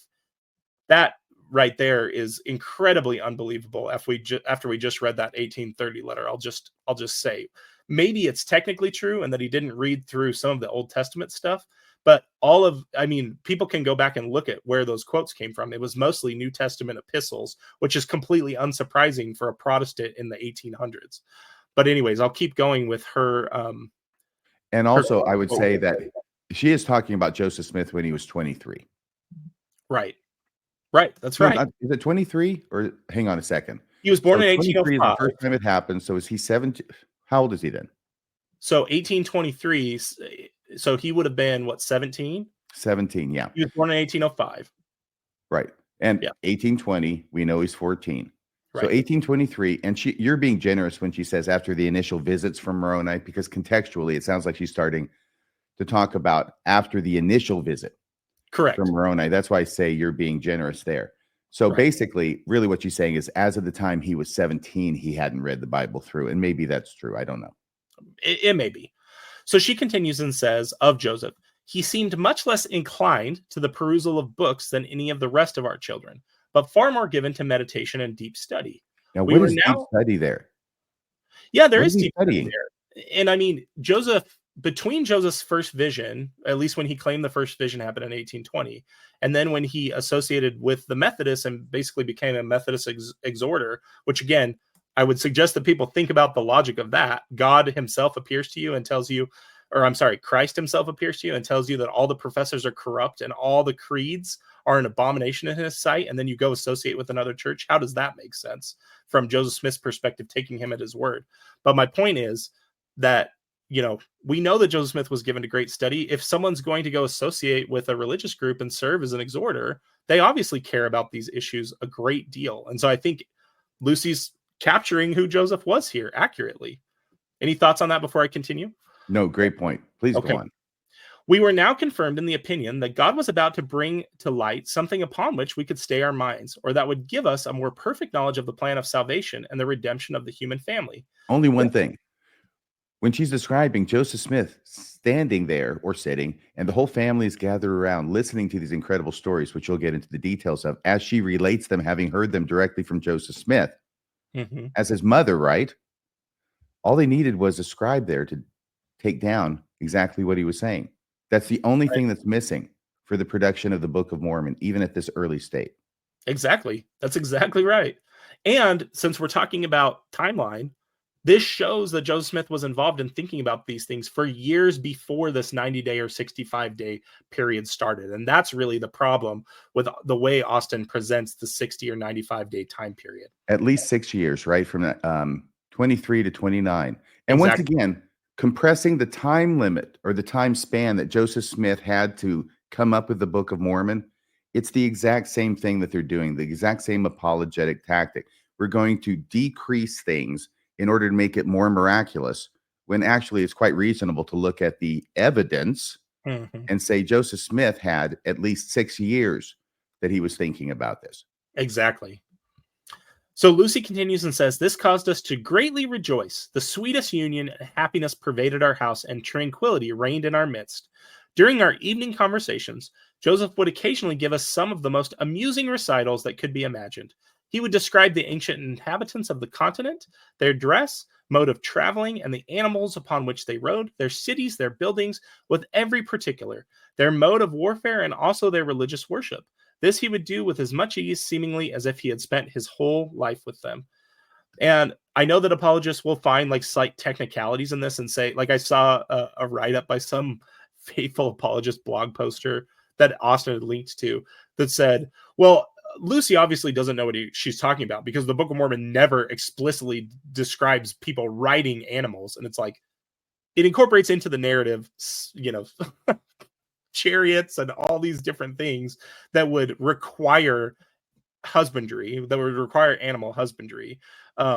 They just, try and weasel out of they'll make the most ridiculous things, again, going back to the most ridiculous arguments, going back to my comment about saying things that are technically true while giving a completely misleading impression. No average reader is going to read the Book of Mormon and say, that book doesn't describe people riding animals. They're going to imply it from all the statements about animals and how they were involved, including involved in warfare. No, the unstated assumption there is that A, Lucy Mack Smith could remember exactly everything he said from when he was so much younger. And number two, that everything that he told the family ended up being incorporated into the Book of Mormon. Right. But I think this quote for me is one of those that when I really wrapped my head around it, and again, this is Lucy who's faithful to this. She believes this. And when she's describing this, to me, again, going back to looking at the evidence, this is where the evidence when you really understand the evidence of who Joseph was, of the timeline, it really shrinks that gap that people want to insert the divine into to a lot smaller. It really just does. And if people still want to believe that God fits in that gap, that's their prerogative. But that's really the things that I wanted to point out that I think pose a problem for the Light and Truth Letters first chapter here on the coming forth of the Book of Mormon before we move to your slides. Okay, really good. I think you've made your case very well. I mean, that quote from Lucy Mack Smith is dynamite to the apologist. So they have to scramble around and come up with some explanation for why she's not correct. Otherwise, things are looking really bad on the apologetic team. Right. All right, so now we're going to go to some of the slides that I made. And here is a slide from the Light on Truth letter, which I got from the internet from this chapter. And I'm just going to focus right now on the yellow highlighted sentences. No matter how hard I tried, Austin writes of his experience, no matter how hard I tried, I could not develop a working naturalistic theory explaining the Book of Mormon that made sense. And we've already gone over why that doesn't matter. And then he writes, if not by divine means, how did Joseph Smith come up with the Book of Mormon? If it wasn't from God or Joseph, then where did it come from? Who wrote it? He keeps asking this question as if it has meaning. But this is another logical fallacy. I don't know if it has a specific name, but this is what I call this logical fallacy. This is the, if you can't explain it, it must have come from God, logical fallacy. There are many things in the world that we can't explain. Doesn't mean that it came from God. I think it's sort of a sister argument to the God of the gaps. But yeah, I think this would qualify as a God of the gaps. It's essentially using the epistemological humility of science or of historians to say, well, because you don't just assert that you know, because that's really what religious faith assertions are. It's just an assertion that can't be demonstrated that they know. They think that then creates this gap they can insert God into. Sorry, I didn't mean to cut you off. No, it's okay. I like my name better. This is the, if you can't explain it, it must have come from God logical fallacy. Maybe it'll catch on. Let me give you an example of this. Okay, back in the 1980s, there was this guy named Lynn Bryson. He was a member of the church, and he would go from stake to stake and make presentations at stake centers in front of just packed audiences, mostly of young adults like I was back then. And he would talk about winning the testimony war by Lynn A. Bryson. He would talk, he would sing. He was multi-talented, but the one that he was best known for, of course, was his talk about the occult and rock and roll. That's the one we all lined up to see. And I was there in a packed audience in the Austin Stake Center back in the early 1980s when he gave this talk, Overcoming Witchcraft, Satanism, and the Illuminati. That's a lot of overcoming in the Last Days, LDS Fireside by Lynn Bryson. So here's the deal. He talks about backmasking and how you hear all these crazy messages in these rock songs when you play them backward, which was just terrifying to me. I do remember wondering at the time, I think that one of the songs he was talking about was Queen's, another one, Bites the Dust, right? Mm-hmm. And then he played it backward and it had some message in it about drugs. And I thought, which is worse? The message going forward of a mass murderer shooting up people as they get off the bus, or shooting up with drugs? I don't know. It just seemed like maybe the first one should have been hidden in the backmasking if they're really trying to hide bad stuff. Okay, but be that as it may, after it's all over, we have the opportunity to ask Lynn Bryson questions. And he's not up there at the microphone. It's all over, closing prayer, but he's still up there on the stand. And there's a line that's formed of people who want to go up there and ask him questions. And he's standing at the top of the stairway over on the right side as you're looking. So anyway, I got in the line because I wanted to ask him a question. I can't remember for the life of me what the question was because I never asked it. And the reason why is because what happened before I asked it, I was now second in line. I'd moved up that far. And this other guy's in front of me, and he's up on the stairs halfway, and he's talking to him, and I can overhear what they're saying. I don't remember what he said either, but I sure as hell remember what Lynn Bryson said to him. Lynn Bryson told him, in all seriousness, of an experience Lynn Bryson had in Las Vegas where he went to a magic show. And he watched the magician perform a trick, which is rather a famous trick, or at least it was at the time, where you take silk handkerchiefs and you tie knots in one end, and they're sort of become like people that way, in the sense that they start dancing around, right? Without any kind of anything attached to them.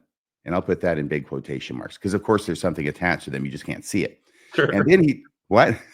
I said, of course. I mean, of course, because we live in the world of reality. Because otherwise you live in a world where magic is real. Exactly. And you're going to pay to watch a magician in Las Vegas. I mean, come on. So anyway, and then he took it's like a pheasant under glass kind of glass thing and put it over the tray. Mm-hmm. And then they continued to dance, even though obviously there's nothing that could be connected to them because they're on the tray and they've got this big glass dome over them. And Lynn Bryson was so amazed by this that he said that he went backstage after the show was over and confronted the magician and said, I know how you did that. And the magician, and as soon as I heard that, I rolled my eyes because that is the thing that every magician hates more than anything else in the world. I know how you did that. So I'm sure the magician rolled his eyes and said, okay, how? And Lynn Bryson looks at him and says, demons. And he says, the magician laughed and said, no, it wasn't demons. I'm not going to tell you how he did it, but it wasn't demons. And Lynn goes, no, it was demons. And it was at that point that I decided I really didn't care to hear what his answer to my question was. And I just sort of did a Lone Ranger at the end of the show and just faded off somewhere else so that I wasn't in line anymore. And the narrator said behind you, RFM's shelf got a little heavier that day. It really did. But this is what's going on now, right? This is what's going on now, which is the idea that if you cannot explain how a magic trick is done, that means the magic trick is performed by supernatural powers. Mm-hmm. And that same mistake that Lynn Bryson made is the same mistake that apologists make about Joseph Smith in the Book of Mormon, which is if you can't explain how Joseph Smith produced the Book of Mormon, if you can't explain how he did the trick, then it must be by supernatural powers. That is a non sequitur. And when you compare it with the example with the magician in Las Vegas and Lynn Bryson talking about it, that's obvious.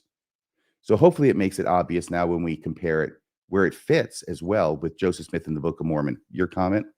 Well, I was going to say, not only is it, you're right, that it's not a logical connection between those two. It is a non sequitur. But the other thing I'd point to, and I pointed this out to Brian Hales because he's on this Book of Mormon kick where he just repeats over and over again. But where did the words come from? Where did the words come from?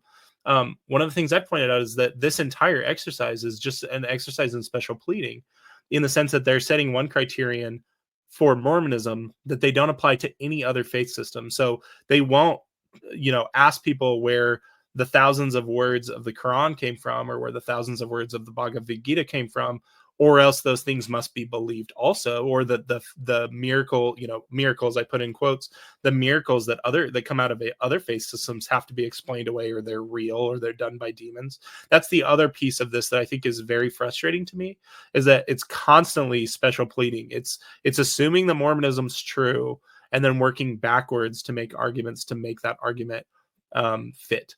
And that's not how critical thinking works. Sorry, Austin. For the record, too, I did want to say, since you and I talked about this, Austin and I had some exchanges back and forth in the comments on I think on our video. And I told Austin, like you and I talked about, he is welcome to join us anytime if we've strawmanned or taken his position out of context. Like, I think you and I are fairly good faith actors at the way we're engaging with this. We're really trying to, we offered Austin the apology at the beginning. I really want to understand his arguments and point out why they don't work for me personally, but it's not because I have something against him. So he's welcome to join us anytime. I told him in the comments. And so hopefully you still agree with that invitation. But, if there's any time he wanted to join us and push back on things we're saying, or say that we've, not correctly recognized some piece of evidence, he's more than welcome to do that, because I really care about what's true. If there are good reasons to believe, and this is something I think I highlighted in our first episode on this together, is when I sat down and opened the Light and Truth letter, the way people were describing it to me, like it's a reverse CES letter and, oh, it's going to be a game changer. I really sat down and had this trepidation of, my life's changed a lot since I left the church. What if I read this and there's good reasons to go back, and I don't necessarily want to in certain ways, right? I don't want to give up my second weekend day to go back to church. But the bottom line is, when I sat down and read it or read the parts that I have, Austin can believe this or not, or people can believe this or not, I really had that trepidation of, I'm starting on this unknown journey. Who knows where it's going to lead, but I care about the truth. And imagine how disappointed I was then to see, the first couple chapters. That's why it bothered me so much, is because I really do. If there were good reasons to believe in the church again, I would really want to know those reasons, but they're not here, at least as far as I've read.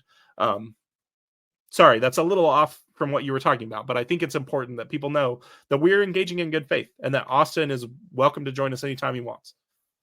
Yes, thank you for bringing that up. Maybe we should have put that at the top, but we'll put it here. Austin, if you want to come on the show with me and Kolby and talk about your letter, you are welcome to. This is an invitation to you. We're not going to challenge you to a debate, because we're not Jacob Hansen, okay? But you certainly have an open invitation to come on our show to talk about your letter with us if you would like to, and correct anything that we've got wrong, or explain anything that you think we've misunderstood. And if you want to do that, just email me at radiofreemormon1@gmail.com. That's radiofreemormon1, and that's the number 1, at gmail.com. Okay. So that remains open to you. Now, if we go to this same slide, but with a different sentence, the one that's marked in blue, where he writes, critics attempt to explain the Book of Mormon with far-fetched and contradictory claims. This is a related issue, and it also has to do something with magic. So this is an old thing that now the apologists have come upon. And when I say old, I mean at least decades old. I remember Daniel Peterson, a number of decades ago, was working on this idea, which is that the critics try to explain the Book of Mormon with natural theories, naturalistic, right? And yet they come up with contradictory claims. And so therefore, because the critics can't come up with a theory to explain the Book of Mormon, it must be true. We already did that. But also because they can't agree on one theory for how the Book of Mormon was produced by naturalistic means. Therefore, they must be wrong, and it must have been supernatural. This is where he went to the conclusion. He says the same thing, a little bit more detailed in his L&T letter.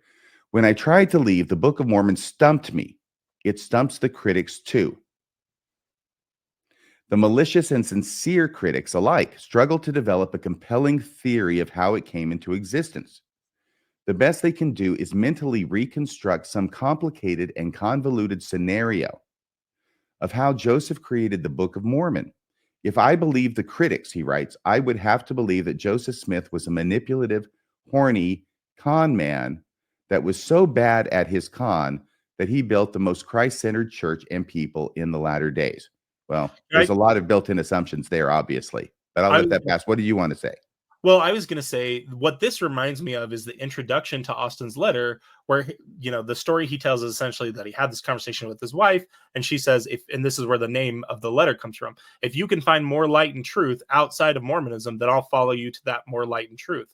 What we often see, especially with people who are raised in the church, is what they mean by Christ-centered is Mormon. That's what they mean. Like, he's saying, I found the most Mormon version of the world inside of Mormonism.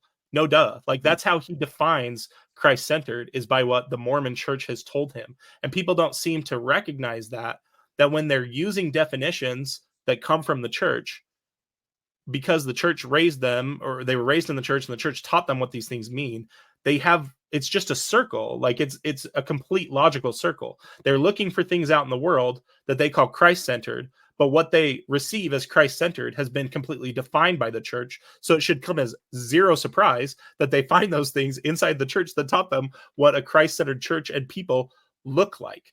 Look at how sloppy this thinking is in that sentence, and how many assumptions, like you said, are built into it. It's the same thing we saw in the introduction. In order to write this, we have to presuppose that he's actually looked at all the other Christian churches in existence in the latter days and done an analysis to find them less Christ-centered than the Mormon church. Exactly. He goes on, usually the theory critics pose is more unbelievable, he writes, than an angel giving golden plates to Joseph. Now, I've got to tell you something here.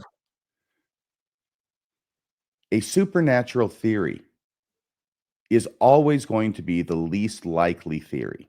Mm-hmm. By definition, right. A supernatural theory will always be the least likely.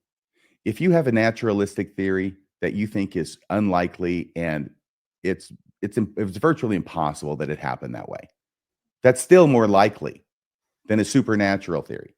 The most unlikely natural theory is more likely than a supernatural theory. Yes? Right. Yeah, that's exactly what Occam's razor means.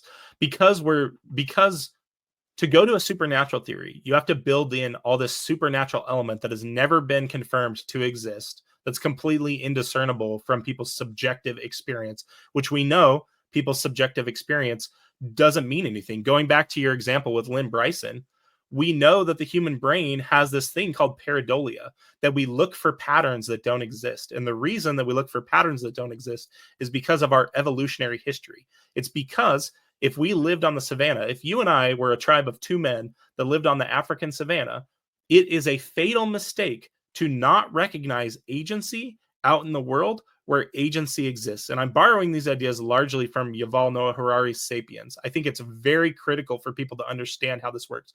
But it's also just things that I learned at BYU in my human evolution courses. And the idea is it's fatal to not find agency where agency exists. So guess what? What do we see? Agency. Do you mean agency? I don't mean agency in the Mormon sense. I mean an agent that can affect us. So if we see the rustling in the grass, and we don't see that as being caused by a conscious agent that wants to come and kill us, it can be a fatal mistake. On the flip side, though, the other error that's on the other side is not seeing agency where agency exists. We see the rustling in the grass, and it is a lion in the grass, and we don't see that. That's the fatal mistake. The flip of that is if we do see agency hyperactively, all we've lost is a little bit of anxiety and a little bit of energy running away when we didn't need to run away. And I think if it was the wind. If it was the wind wrestling the grass. I think we see that very clearly in how prevalent conspiracy theories are today. Even like we see that humans have this defect in the way that our brains think normally. And that's, again, going back to our critical thinking comments, why we need to guard against that, not lean into it by presupposing a supernatural element. So you're exactly right. Occam's razor says that the most unlikely naturalistic theory is more plausible than one where you have to, because Occam's razor is you shall not unnecessarily multiply assumptions and entities. And so building in the supernatural element would violate Occam's razor there. You're exactly right. He finishes this quote with, "No skeptic, after desperate attempts for 200 years, has ever given a model that explains the Book of Mormon in a convincing way. He builds in the no true Scotsman fallacy there when he says in a convincing way, because actually many scholars have presented different models for the production of the Book of Mormon, and William Davis was one of those. He wrote his whole book about it, and we just heard from him in those 2 clips from Mormon Stories. So what I want to do here is I want to distinguish the first argument, which is that if critics can't come up with the way it was done, then it's supernatural. And now moving into his argument that if critics can't agree among themselves as to how it was done, then it must be supernatural. You can start seeing that all roads lead to Rome here. Let me go to this. Oh, yeah. I put this slide together because he wrote, usually the theory critics pose is more unbelievable. Usually the theory critics pose is more unbelievable than an angel giving gold plates. He says golden. Wrong. Gold.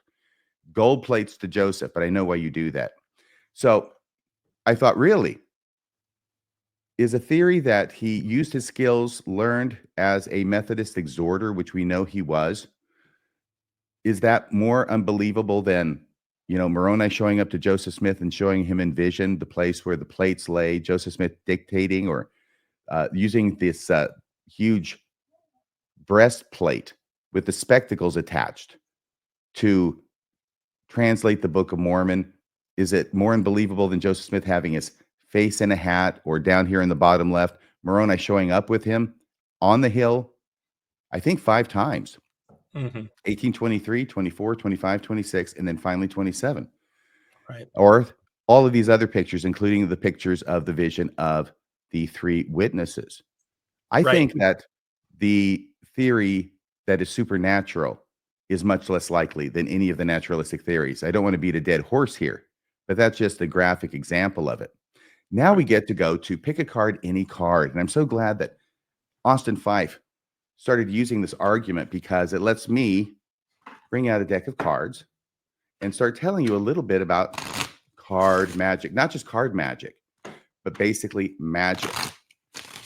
Now, as a magician, having been an amateur magician since I was 10 years old. Yes, this is the card deck that I have here. You can see it's a bicycle deck. In magic, there's a whole lot of things that happen that magicians are aware of that maybe other people are not aware of. And this is that there are a number of tricks in magic that are very famous, like sawing a lady in half. If you think there's only one way to saw a lady in half, you're wrong. There are multiple ways of sawing a lady in half that have been developed over time using different methods and techniques by magicians. The idea to make it more difficult to figure out and also more entertaining, right? But not just that, card tricks especially. There's a famous card trick called the 4 Aces trick. I'm not going to do it for you, but it's a famous effect, and there's been multiple ways of performing that effect that have been come up with by magicians in order to improve it and make it more amazing to the audience. What I want to talk about is a very, very simple, the most basic move in card magic, and that is forcing a card. I have Houdini up here. Harry Houdini, who is known for being an escape artist, but actually was also a card worker. He was a card magician as well. So here's what it is. When you're doing a card trick and you do pick a card, any card, and you have somebody pick a card, put it back in the deck, la, la, la. If you make the audience member pick a certain card that you want them to pick, then that's called forcing a card. Every magician knows multiple ways of forcing a card. Different ways of having a person pick a card that you already know what it is. Now, I put up Houdini here. There's a story told of Houdini, and I don't know if it's true. If it's not, it should be. That he was entertaining, he and his wife were entertaining another couple from out of town in their apartment. It was New York, and the visiting couple wanted to see some card magic. He said, sure, you got a deck? No, I don't. Well, there's none in the house. So he had his friend go down to the corner store and buy a fresh deck of cards. And actually, there may have been cards in the house, but he wanted him to do that in order to have a fresh deck, right, that he had not tampered with. So Friend goes down, buys a pack of cards, comes back up. Houdini breaks the seal in front of him and begins to shuffle them. And he looks at the faces of the cards as he's doing that. And he realizes that somehow, by some chance, his friend has managed to buy a deck that is all aces of spades. And you can imagine that Houdini went and did some incredible card magic that night that totally amazed his friend. So that's one easy way, right, to get a person to pick the card that you want. Have them all be the same. Easiest way, but it's also very easy to figure out. So refinements are needed. Now, do you know about a Svengali deck? Is it like, just explain it to me. Svengali deck is another way of forcing cards and doing other things. And what it is you have 26 shaved cards, shaved just a little bit shorter than the other cards that are all the same. And then you have 26 that are different kinds of cards that are the regular length. And what happens is that if you take a Svengali deck then and do it like this, it will show you all of the cards that are different. But by the same principle, if you turn it around and do it this way, excuse me, you do it this way and show it to them, now you see all the cards that are the same. That's a Svengali deck. And what you do is you go like this, and then you just have a person put their finger in any place that they want and pull out the card that's underneath it. And because of the way it works, it will always be the card that you know, the one that's one of 26, every other card in the deck. All right. So not to belabor the point, but that can also be figured out, because if someone looks at the deck, then they can figure it out. So then you go further, and magicians go further, and there's a way you can have a spectator shuffle the cards, give them to you, you take the cards, and then you fan them out. It's a regular deck. Fan them out, let them have a free choice of any card, and they pick a card that's the Ace of Hearts, but you already know it. I'm not going to tell you how to do that. That's too good. But that's a regular deck with a regular force that looks like exactly like the person has a free choice, but they don't. Okay.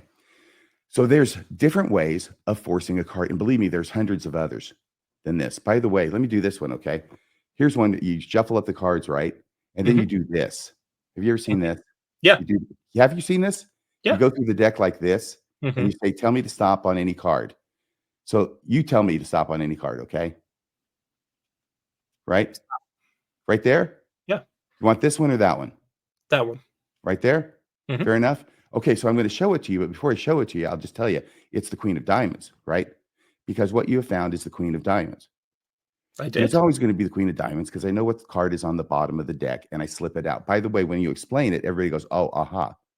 I've never had one person in all the years and all the times I performed that particular force, never had anybody with an inkling that I was forcing that card on them and that I knew what card they had. And once you know what card they have, you put the card deck together and you go on and have incredible times with the reveal. All right. The reason I'm bringing all of this up, right, is because forcing a card or going and watching a magician perform a trick, right? There are all sorts of different ways that the magician could perform the trick. And what magicians do, and sometimes just audience members do, is they try and figure out how he did it. And you'll have different people come up with different ideas about how the same magician could perform the same trick.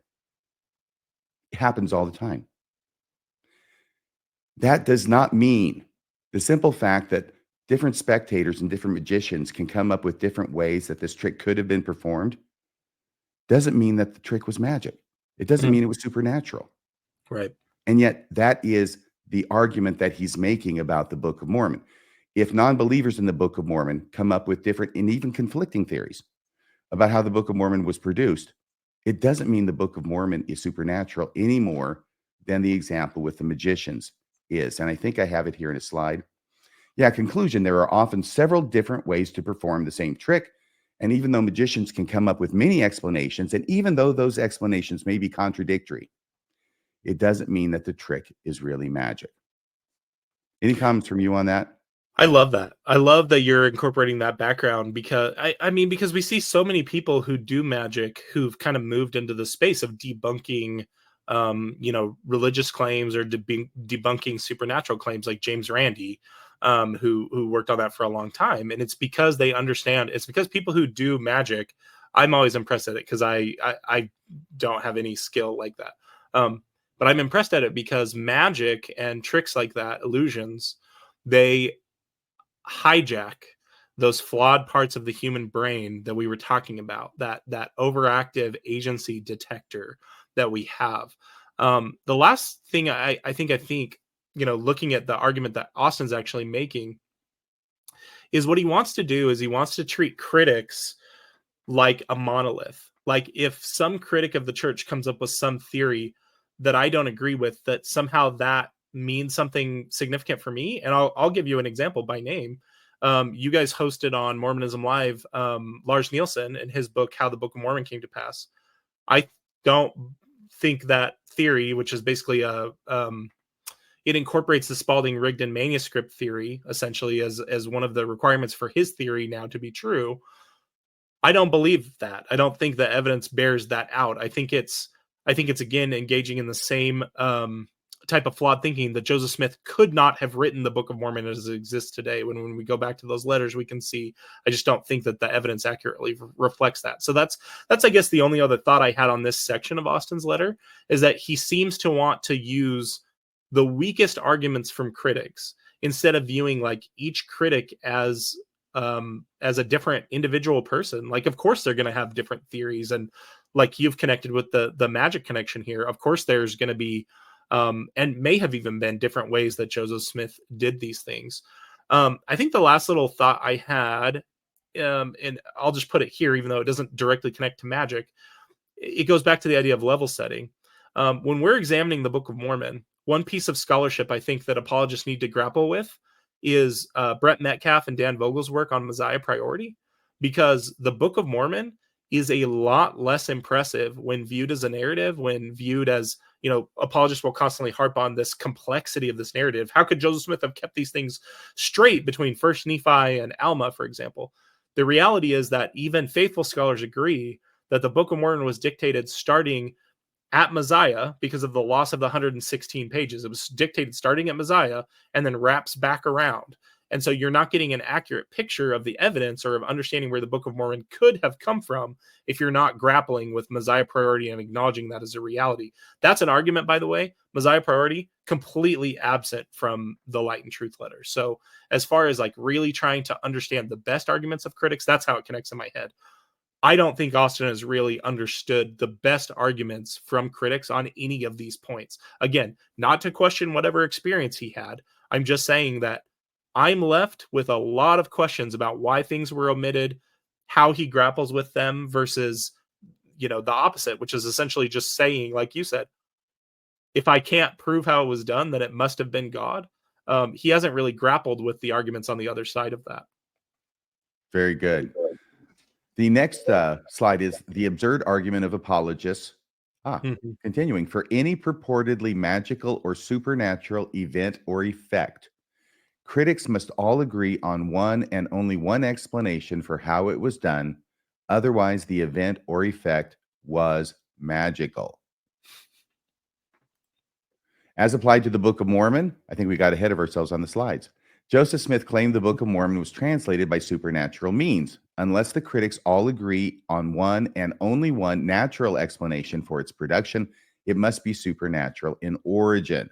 This is what we in the business call a non sequitur. Can you explain about what a non sequitur is? And let me ask you, was that in his list of logical fallacies? I would have to go double check. Actually, I don't remember off the top of my head. I thought it would be, but a non sequitur is a conclusion that doesn't follow from the premise. So if you have, again, this is kind of going back to the basics of epistemology, but when you're dealing with propositional logic, you have premises that should lead to a conclusion. And if you've constructed it correctly, you have engaged in a formal logical fallacy. It's named formal because it has to do with the form that you've stated the arguments in. The true premises will always lead to a true conclusion. A non sequitur is a conclusion that does not follow from the premises. So he's drawing this "it must be true" conclusion from premises that don't actually get there. You've muted yourself, RFM. Right. And apparently He knows what it means because it is in his letter, and he correctly defines it. He just doesn't follow it all the time. Well, Non sequitur, he writes, is a conclusion or statement that does not logically follow from the previous argument or statement. Non sequitur is Latin for it does not follow.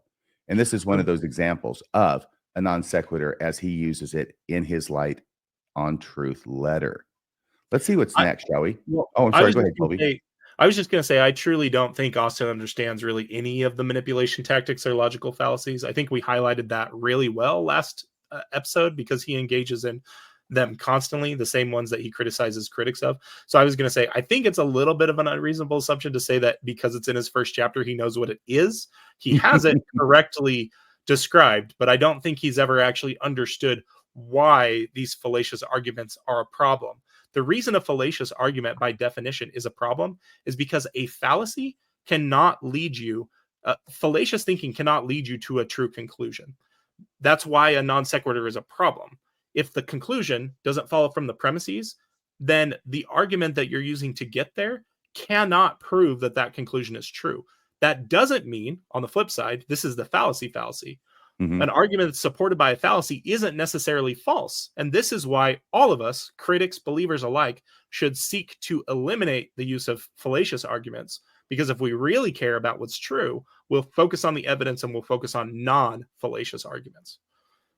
I just threw this last comment in here because even though it's totally been demolished already, this argument, this non sequitur argument that he advances, both of them about either you have to explain it or it's supernatural, or if you can't agree on how it was done, it's supernatural.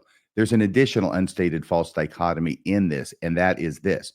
The unstated false dichotomy in this argument is that the Book of Mormon was produced naturally using only one method. Mm-hmm. If Joseph Smith used more than one method, the apologist argument falls on its face. Good point. I mean, look, you don't do a magic trick twice for the same audience, right? Because they're likely to figure it out. But if you do the same trick twice and you use a second method, a different method the second time, usually you can really flummox them. Mm-hmm. So that's a minor point that I wanted to throw in there. False dichotomy. Okay, here's another false dichotomy, which is the idea as it's represented by apologists that over here you've got the non-believers, and they have all these different theories about how the Book of Mormon came to be, and they all contradict, and they all fall short of the evidence, right? Like that late recollection of Emma Smith, which we found to be not correct. Right. That's evidence, right? Mm-hmm. So, but the false dichotomy there is they present as if the believers have only one theory, right, about how the Book of Mormon was produced against all the multiple theories of non-believers. And the non-believers' theories are basically three. Joseph made up the Book of Mormon. Joseph used other people to make up the Book of Mormon, or Joseph used other sources to make up the Book of Mormon. Now, also, notice that these are not exclusive. Right. It's not Joseph Smith had to do only one way.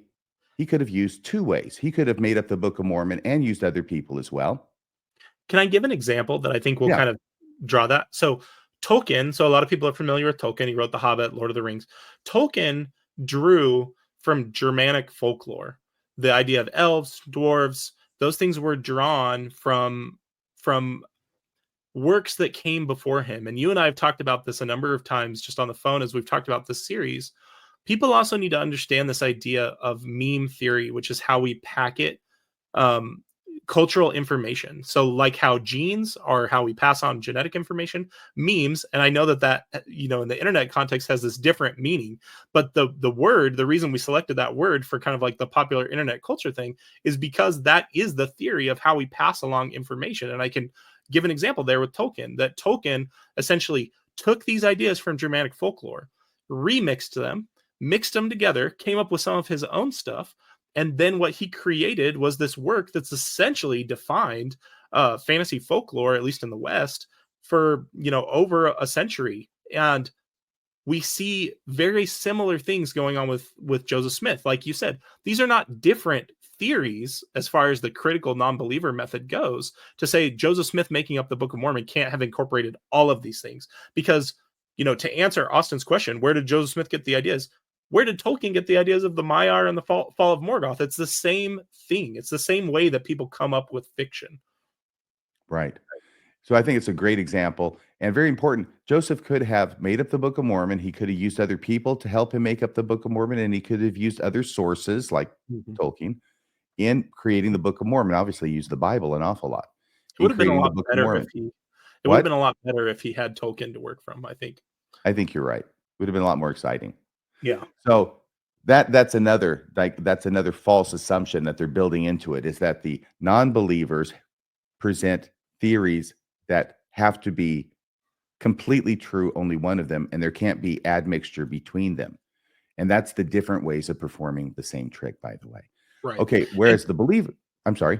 I was just going to say, and to connect it back to our 1899 silver certificate, to draw that thread, this is them saying, unless you can give me point by point by point where the ink and the paper and the cut and all of this stuff come from, then I have to accept that it's a true bill. I'm sorry, that's not the way it works. One piece of evidence can completely blow all of these questions out of the water. Very good. And the believer methods, right? Which they don't talk about, at least not in the same sentences they're talking about this issue. Right. Believer methods are multiple. I've got a number of them listed. Did Joseph Smith look at the plates, or did he not? Right. Did Joseph Smith use a seer stone, or did he not? If he used both, for which part was the stone used? A lot of people are saying he used the stone for the 116 pages. He used the Urim and Thummim for the 116 pages, which is against the historical record, but that's their argument. And he only used the seer stone for what we have as the Book of Mormon today. So that's another issue, that there is not a unified front on from believers. Tight versus loose translation. Is it a tight translation like all the witnesses described? Or is it a loose translation, which accounts for why it is that so much of Joseph Smith's culture and environment shows up in the Book of Mormon? Now, you really can't have that both ways, but they will try and have it both ways. And apologists, and I know, God knows I did this. I'm sorry. But when I needed a tight translation, like for chiasmus, then it was a tight translation. But if there's something else I need a loose translation for, then it was a loose translation. You just don't want to be talking about them both in the same sentence because people might catch on. 5. There is one sentence in the Book of Ether, by the way, that requires both theories simultaneously at the same time. And you're not going to talk about that right now because you're saving that for the future, right? Yep.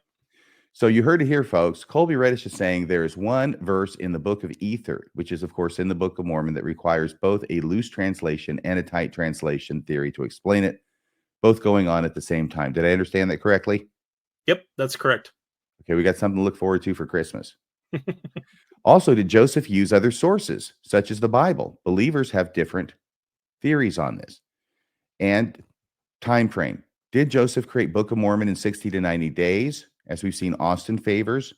Did he start in 1828 with 116 pages that got lost, or did he start in 1823 as his mother intimates in her biography of Joseph Smith? Ready to go to the next slide. Anything, Kolby? I do have one thing on this, because I've seen Ward Radio and I've actually seen Austin address this before. And so I want to head off an argument that I know they're going to say.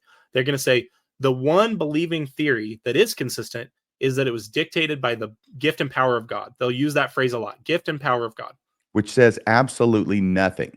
And that's what I was going to say, is to be a theory, to have a method, it has to have some explanatory power.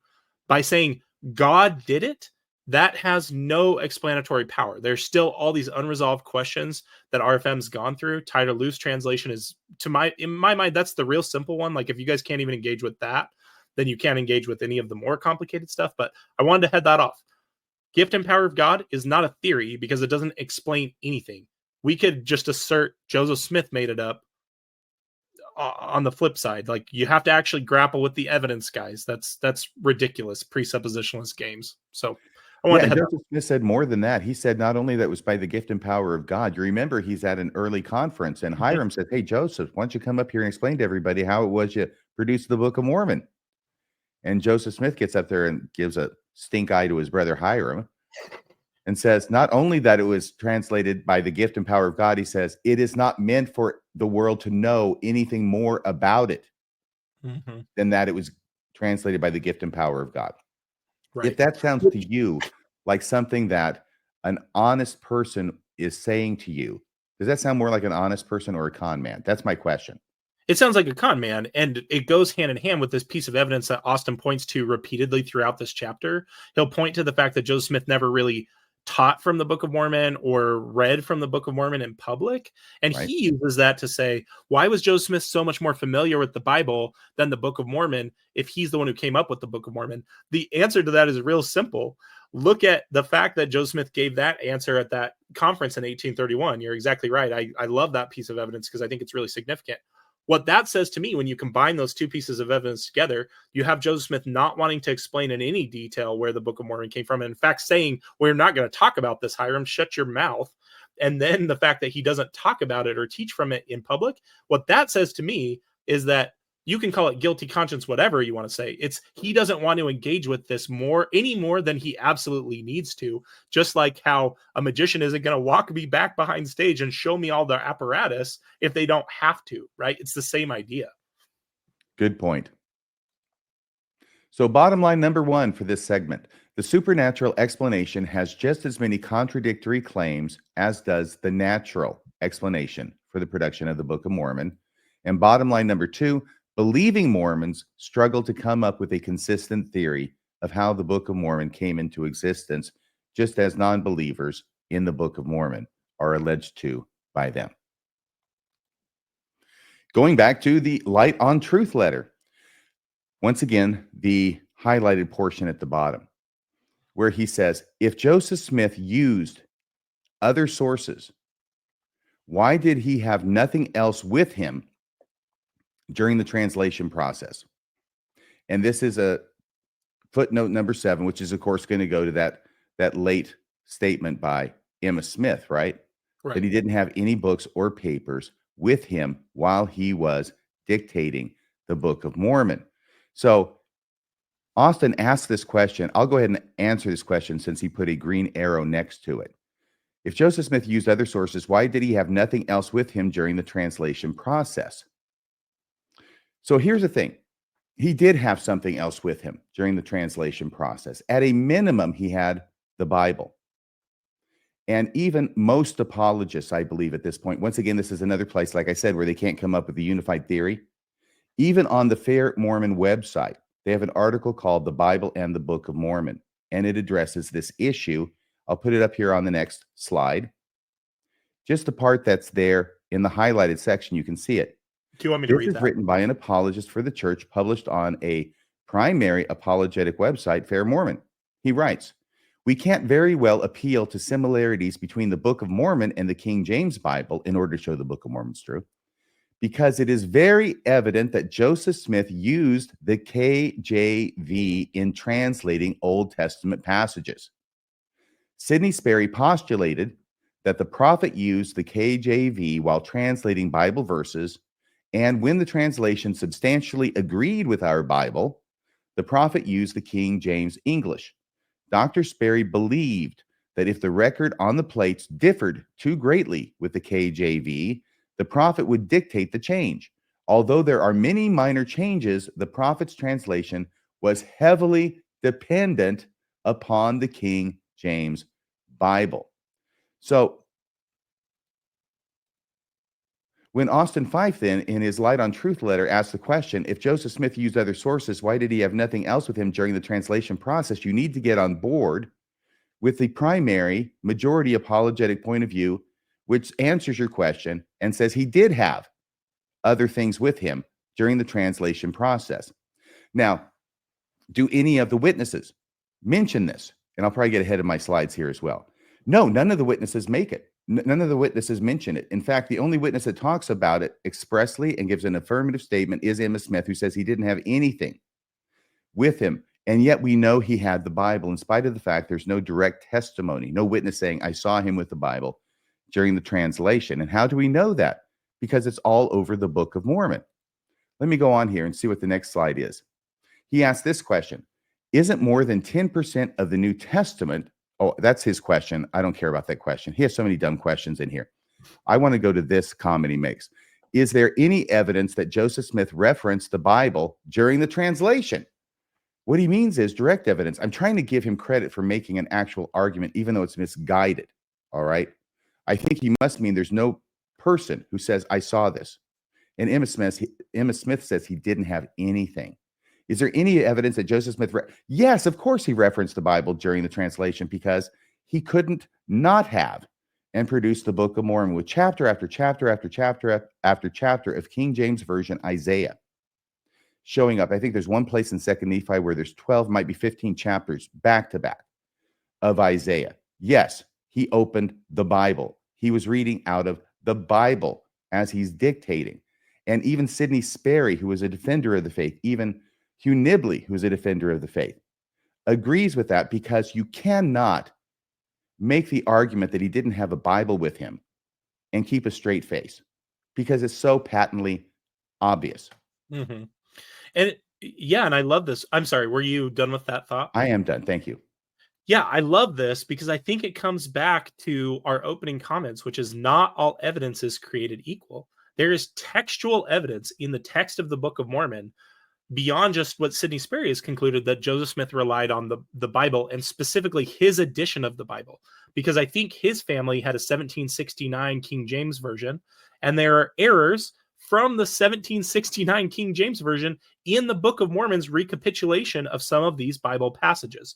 That is indisputable evidence that of one of two things, Austin, think about this, that either Joseph Smith used that Bible, or two, that God gave Joseph Smith through revelation mistaken versions of those verses that line up with his family Bible. Those are the two different possibilities. It's one of those two things. That's not a false dichotomy. You have to either go in one of those two lanes. And this is the thing that irritates me so much about apologetics is they'll never then make a choice and stick to that lane, right? But what we know is that Joseph Smith did use the Bible.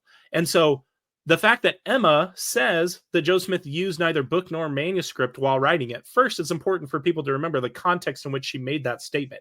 At the time she made that statement, at the end of her life, she was trying to combat the Spalding-Rigdon manuscript theory, and she's directly talking about that, first of all. Second, people also need to process the fact that when people tell you something that they can't possibly know, and I'm including Emma Smith in this, that just the fact that they said it doesn't mean a damn thing. Emma Smith said that he had neither book nor manuscript to work from. Was she present for every single moment of Joseph's life from the minute the translation process started to the minute the translation project concluded? Absolutely not. So the fact that Emma Smith is, at least in the way that apologists try and contextualize and understand her statement, is willing to make a statement of fact about something she cannot possibly know means that I can't really rely on statements she made. And again, not to hit this again, but this is the same statement, the same interview she has with her son, where we know whether it's through denial because of how much she struggled with plural marriage or because she's lying to cover for Joseph and his legacy or to protect the reorganized church, we know that there are material issues of fact that are incorrect in what she talks about in this same exact statement. Yet apologists want to pretend like they can take it to the bank. It's just a real problem. I also and there you're talking about where in the same statement she says that Joseph Smith did not practice polygamy. Correct. While we know that Emma served at least as a witness to Joseph Smith's second marriage to the Partridge sisters after she found out about Emily and Eliza, I think it is, or is it Elizabeth? I can't remember. I'm sorry. It might be Emma and Eliza, but I know it's the Partridge sisters. That Emma was a witness to that marriage to the Partridge sisters, and then Lori and Tracy. Yeah. That's right. And I had one more additional piece of evidence I wanted to add here to your pile. If you'll go to the next slide, it goes hand in hand with this. So some people know I've talked about online. Tom Wayment I was a research assistant for Tom Wayment actually before Haley Wilson Lamont.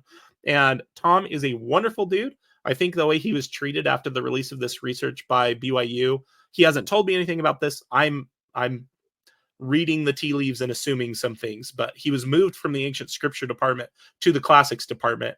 You make of that what you will. But in 2000, I think it was 2017, Tom Wayment, a BYU professor that at the time taught ancient scripture, he reads and writes Hebrew and Greek. The guy is incredibly impressive. Just a wonderful, wonderful person. Wonderful believer. Huge influence on me. But he had this research that came out in 2017 that essentially looked at Joseph Smith's translation of the Bible, so that what Latter-day Saints would know as the Joseph Smith translation, and compared it to the Adam Clarke Bible Commentary, which was the leading Bible commentary in Joseph Smith's day. And what the research found, it was Tom Wayment and his research assistant, Haley Wilson-Lamont, they found that it was simply inarguable that Joseph Smith had worked from Adam Clarke's Bible translation. There were too many areas where Smith appeared to have borrowed directly from the Adam Clarke Bible commentary too much. And so I pulled this from like a summary of their research. It says, in fact, it is arguable that Clarke is the primary source Smith used to make these types of changes.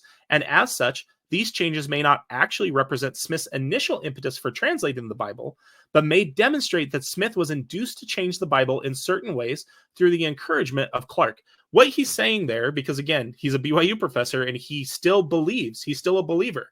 What he's trying to say is Joseph Smith felt like he was inspired by God to do this Bible translation project. If you're Joseph Smith and you're trying to do this Bible translation project, you are probably going to use every resource you have available to you, including this incredibly popular Bible commentary that had historical translation, other types of material to reference. He's not saying that Joseph was acting untoward in doing this. People can reach their own conclusion about that. But he continues then and says, in attempting to simplify what was a very complicated process, it is apparent that Clarke was not utilized for the long emendations.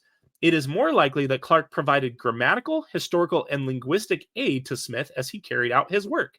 Therefore, it can be argued that Clarke was less a theological resource than he was a practical one, and by means of Sidney Rigdon, Smith likely became familiar with the commentary and utilized it at varying levels of engagement throughout the translation process. So the reason I brought this up in this context and what I want to highlight is there is also no record in these witness statements of people who were involved with the translation, whether it's Emma or other people, of Joseph ever referencing Adam Clarke's Bible commentary while he was doing this translation. But textually, based on textual dependency and the statistics of how often he borrowed specific phrases from Adam Clarke, it's simply impossible, or so unlikely that it beggars impossibility, that Joseph Smith didn't borrow from Adam Clarke's Bible commentary. That's what Tom Wayman ultimately concluded. And my point is, we also don't have any record from people who were involved in the translation process of the Bible of Joseph Smith borrowing there.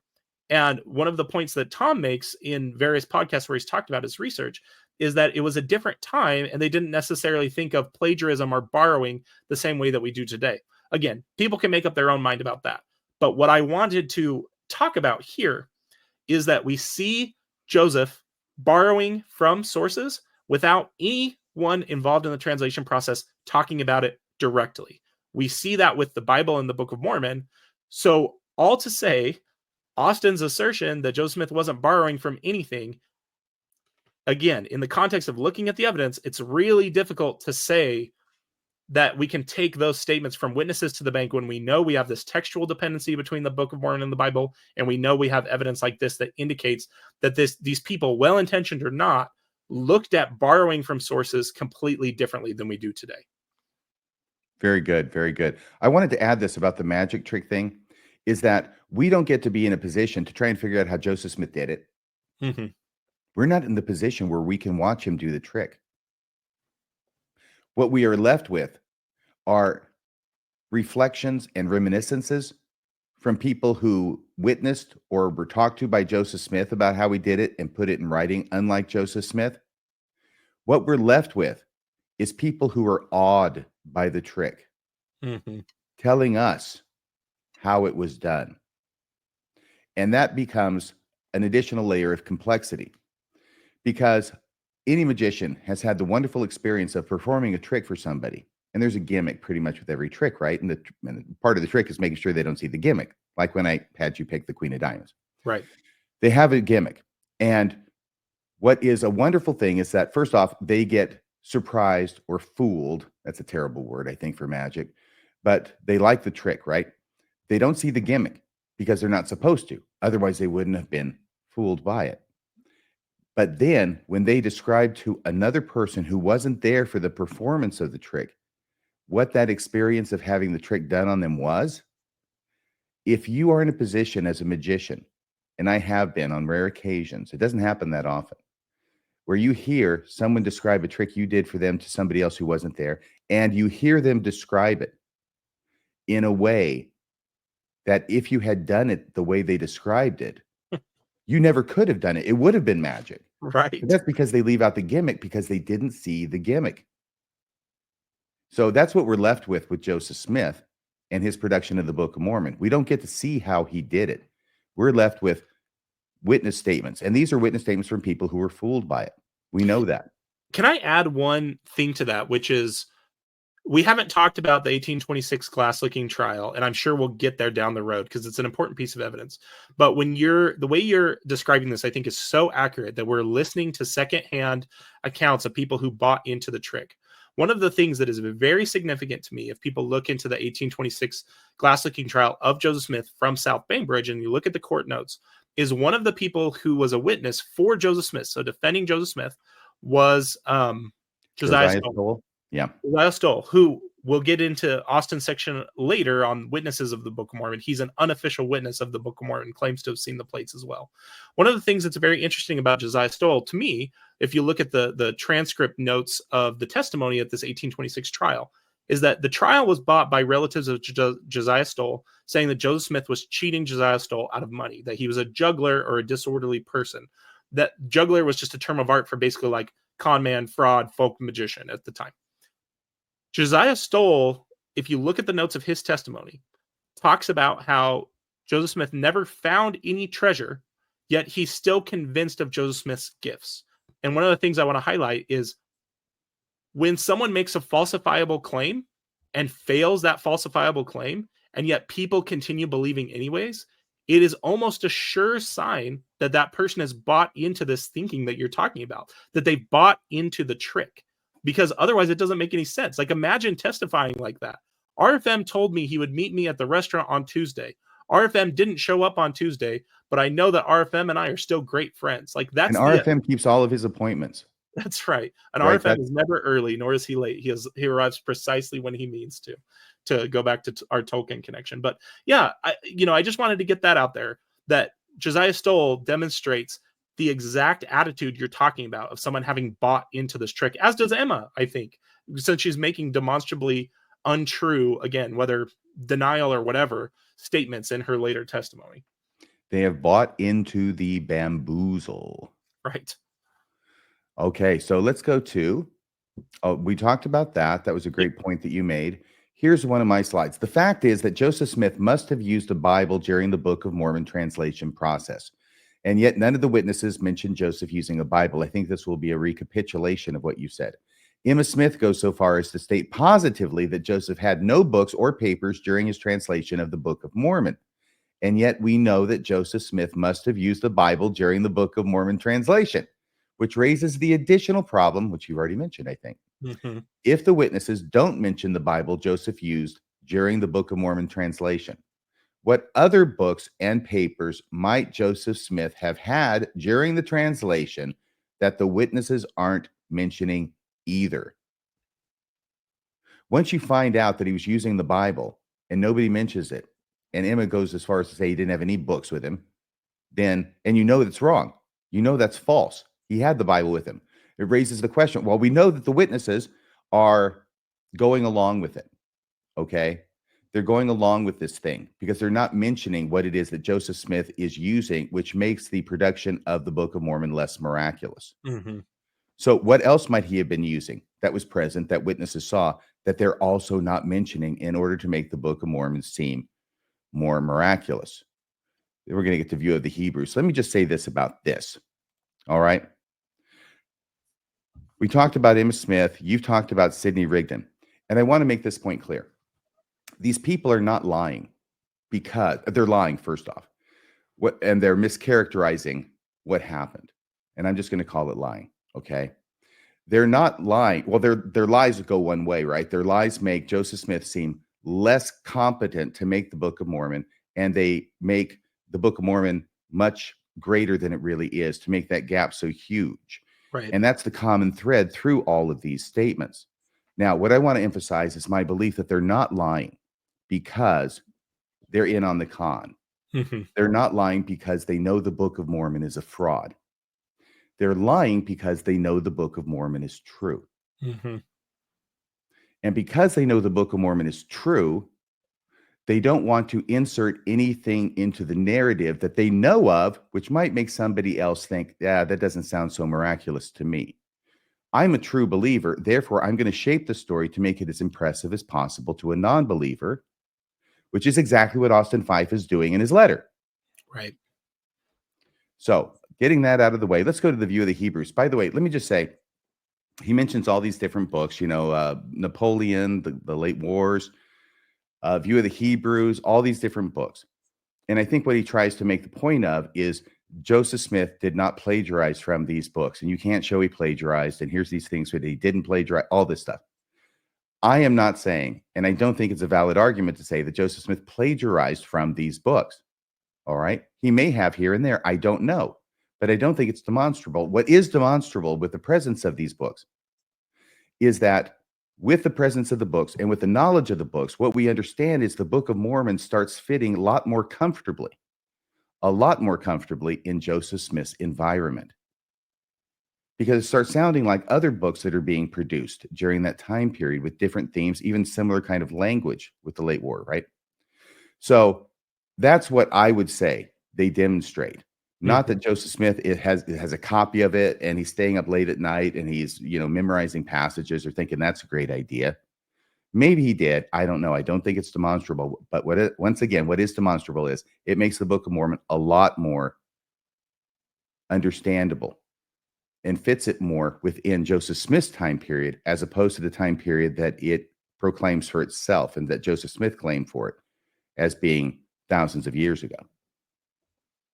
Yeah, I think that's exactly right. And I think it goes back to our comments about Tolkien, right? Like Tolkien borrowed from the things that were in his milieu to come up with his fiction. And what the significance to me of books like View of the Hebrews, The Late War, First Book of Napoleon, what they help show is they help show what Joseph Smith's milieu looked like. I think if and when critics make the claim that Joseph Smith directly plagiarized from View of the Hebrews, for example, I think that's an error. I think that's a bad argument, similar to how I think the Vernal Holly maps were a bad argument. We talked about it last time. So I can't wait to see Ward Radio think that we're defending View of the Hebrews direct plagiarism, because that's how they work. But my point is, that's the value of this evidence is contextualizing Joseph Smith's milieu and thinking about this mound builder myth that View of the Hebrews in particular was working from, that was really prevalent in this idea. The reality is Joseph Smith may have never read View of the Hebrews and can still have written a book that borrows and parallels very heavily from Book of the Hebrews because of how we pass packets of cultural information to each other. That's the value of this evidence, I think, is what you're saying. And I agree with you. Well, let's go to his letter again, where he now talks about View of the Hebrews, because we're going to spend a little bit more time on View of the Hebrews specifically. He says, View of the Hebrews was published in Poultney, Vermont in 1823 and 1825, first and second edition. The Book of Mormon was published in Palmyra, New York in 1830. Then he says, why does the CES letter falsely relay that the Book of Mormon was published in Sharon, Vermont, a county neighboring Poultney, Vermont, despite its publication being 300 miles away in Palmyra, New York? Now, this is the thing, okay? I'm going to take it for granted that whatever version of the CES letter he was looking at had the mistake in it that said the Book of Mormon was published in Sharon, Vermont. We all know Book of Mormon wasn't published in Sharon, Vermont. Joseph Smith was born in Sharon, Vermont. Mm-hmm. And this is simply a mistake, probably like Nephi instead of Moroni in the 1838 history of the church, right? But he's going to go off on this as if there's some kind of malicious ulterior motive that the CES letter is trying to perpetrate by saying the Book of Mormon was published in Sharon, Vermont, and calling out Jeremy Reynolds on it. Now, the problem is that when you look at something that it's obviously a mistake, okay? It's not just a typo, but it's just I put down the wrong place. I was thinking Joseph Smith born, got it confused with the Book of Mormon. It happens all the time, at least to me. The problem is that if you're going to lay down the law and smack somebody upside the head when they make what is obviously a simple error, then you had better be immaculate yourself and never commit any kind of error in what you print, because then you're inviting the same kind of reaction to what it is that you have written, like the reaction you gave to something that Jeremy Reynolds wrote. And of course, the irony is that he does exactly the same kind of thing in this chapter. And here it is. Down there at the bottom, he says, among the people who did not notice the connections was the view of the Hebrews author, Ethan Hill. Excuse me, but that's Ethan Smith. So that's the problem, okay? You're not immaculate either. Nobody's immaculate. You know, we make mistakes. We're human beings. It's okay. But I'm not going to make a big deal out of your Ethan Hill when you actually meant to write Ethan Smith the way you did to Jeremy Reynolds because he put Sharon, Vermont for the Book of Mormon, right? Instead of Palmyra, because that would be ridiculous. Right. And I think it highlights the absurdity of what you did to Jeremy Reynolds because of his error. Any thoughts from you? Yeah, I'll just say the one thought I have is one mean comment I got on our last episode is that I apparently used the word anyways instead of anyway, which the anyways is like the grammatically incorrect of saying anyways. It's like when I hate it when you do that, but I don't bring it up. That's fine. All of us have little mistakes like that based on where we were raised, because language isn't dictionaries and stuff are descriptive, not prescriptive, right? It defines how people use words, and we see evolutions in that, including, like, my favorite is the word literally has now been expanded to mean the exact opposite of what it means because of the way that people use it, ironically. But my point is just, we can harp on little tiny errors like that if we want, or we can navigate these conversations in good faith, and we can still point out huge structural logical thinking problems like we did in the first episode of reviewing the Light and Truth letter and like we're doing today.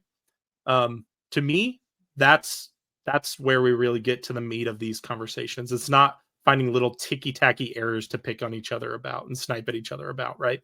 Right. Next slide is me, because I did an analysis. I actually read View of the Hebrews. I don't know if Austin has, maybe he has.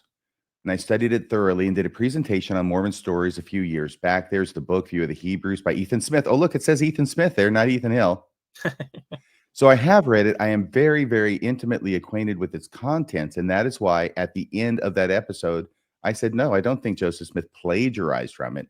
But what View of the Hebrews does is it encapsulated in one volume what had been written previous to this in many, many other volumes, which is the idea that the Native Americans here were descended from the Hebrews in the Old World.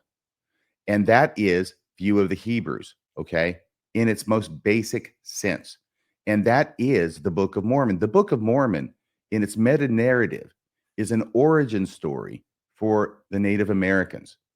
That's what it is. How did these people get here? Well, this is the book that describes it to you and tells you how it was that they got here.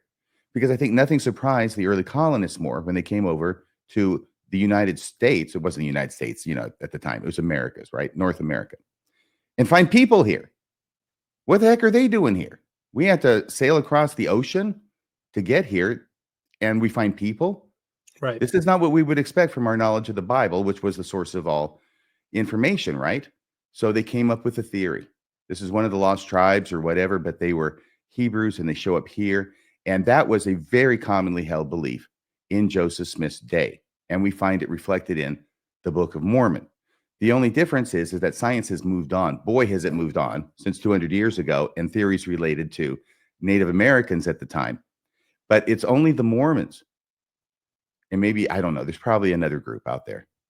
But as far as I know, there's only the Mormons who still believe what was believed 200 years ago about the origins of the Native Americans. Science has moved on. Mormonism hasn't.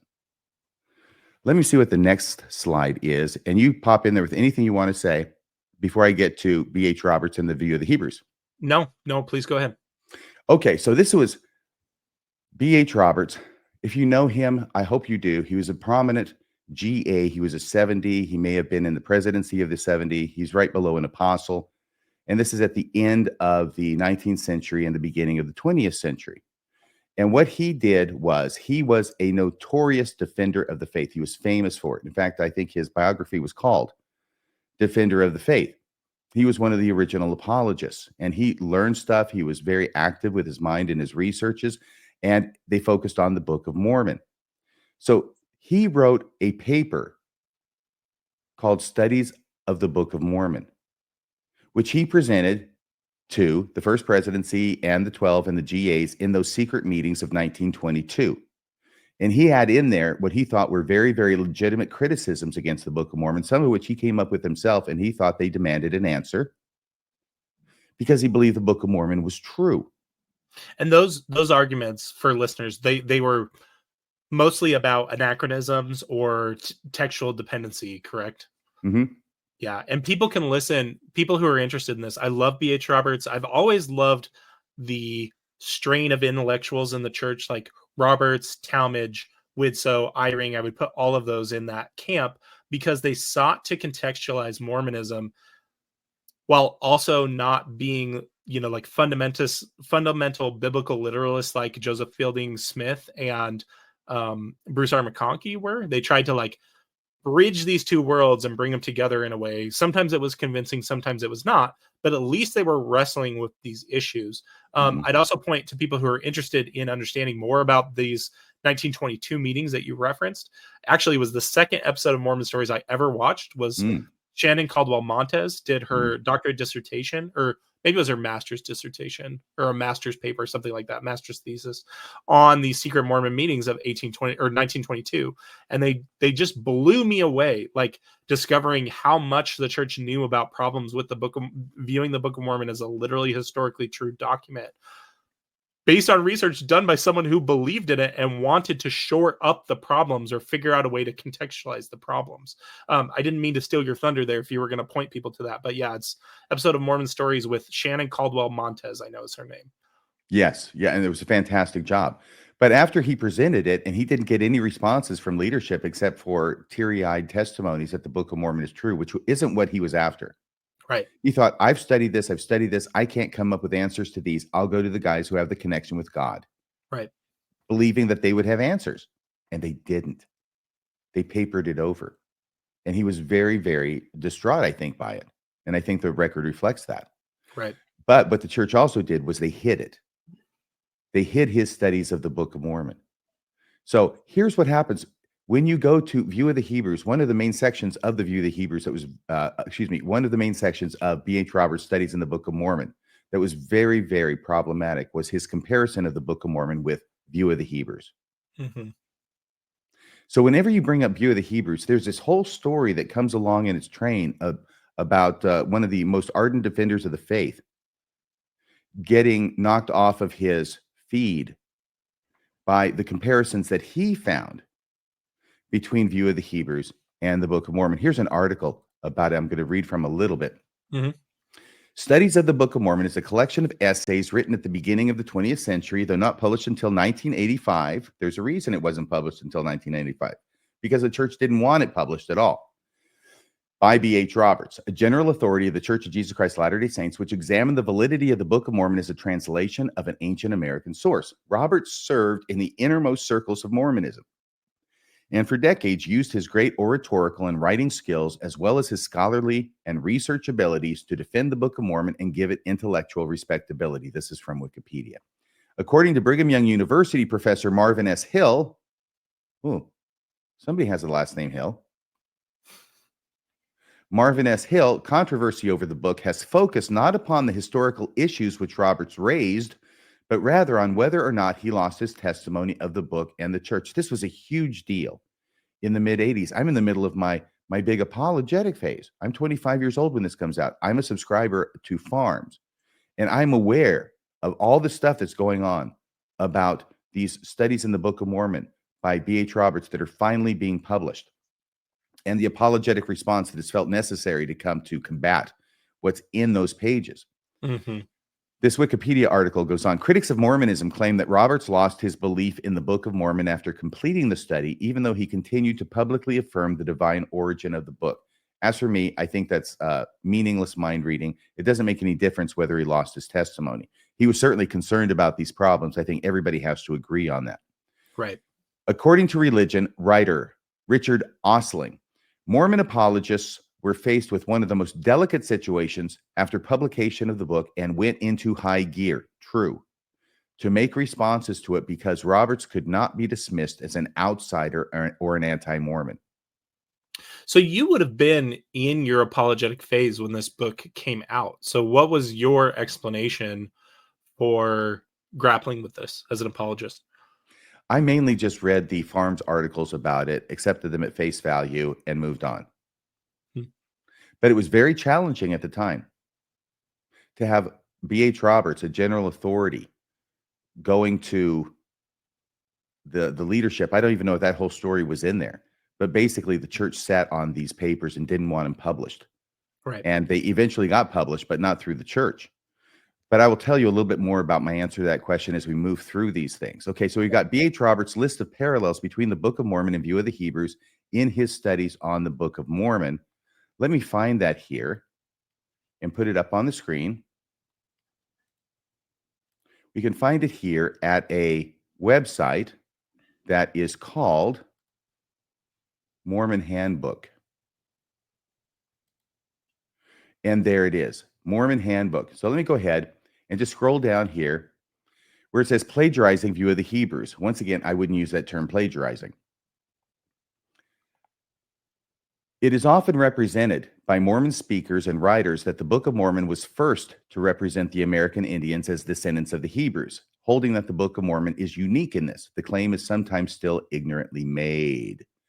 Many of these works predate the publication of the Book of Mormon. I mentioned those before. And by the way, in that Mormon Stories podcast, which I've also put up at Radio Free Mormon about View of the Hebrews, I go into those in a lot more detail if you want more information about that. Then, for years, such materials as were then found and discussed, theories as to the origin of the American Indians, including the 10 Lost Tribes theory of Hebrew infusion into the American race, together with frequent mention of cultural traits favorable to this supposed Hebrew infusion, all this was matter of common speculation in the literature of America, true, before the publication of either Priest's American Antiquities or the Book of Mormon. It was in the air. It was part of the culture. And here's a selection of books about the Jewish origins of American Indians. There they have a bunch of them from 1775, 99, 1816, 1823. That's View of the Hebrews, 1824, 1828, and then finally 1830 Book of Mormon, which is very similar in its overall theory about how the Native Americans came over here to the Western Hemisphere. And they ended up building a great society, right? And then they were divided into fair-skinned and darker-skinned groups. That comes up in some of these as well, before the Book of Mormon does, because they have to explain how all these mounds that they found present in the Americas could have been made by these Native Americans that they find who don't look like they're making mounds currently. They're not a mound-building civilization at the time, right? So how could they do something that was so technologically beyond them? Well, therefore, they created a white race that was the superior race and could do these technologically sophisticated kind of earthworks. Well, where are the white people now? Well, the Indians must have killed them all. Okay, it's like the dog ate my homework. Well, the Native Americans, I said Indians, the Native Americans killed them all. That's why they're not here anymore. So that's why we have Native Americans present in the Western Hemisphere who could not have built these mounds, and yet the mounds exist. That was their explanation. And that comes out in the Book of Mormon in spades. So moving on a little bit further, I'm going to scroll down here to the parallels, okay? These are the parallels that B.H. Roberts summarized about View of the Hebrews in the Book of Mormon. Once again, View of the Hebrews published in 1823, first edition, 1825, second edition, and the Book of Mormon in 1830. The location for View of the Hebrews is in Vermont. Book of Mormon is over there. See, there says Vermont, but that's of course where that must be where if that error was in the CS letter, it's probably because he pulled it from this website. I think you're right. I think you're exactly right, because that's an unusual error to make, and there it is. Okay, so here are the things that both books have in common: the destruction of Jerusalem, the scattering of Israel, The Restoration of the 10 Tribes. This is by B.H. Roberts. Hebrews leave the old world for the new world. Religion is a motivating factor. Migrations over a long journey. Encounters seas of many waters. The Americas is an uninhabited land when they arrive. Settlers journey northward. They encounter a valley of a great river. There's a unity of race. Hebrew settle the land and are the ancestral origin of American Indians, Native Americans. Hebrew is the origin of the Indian language.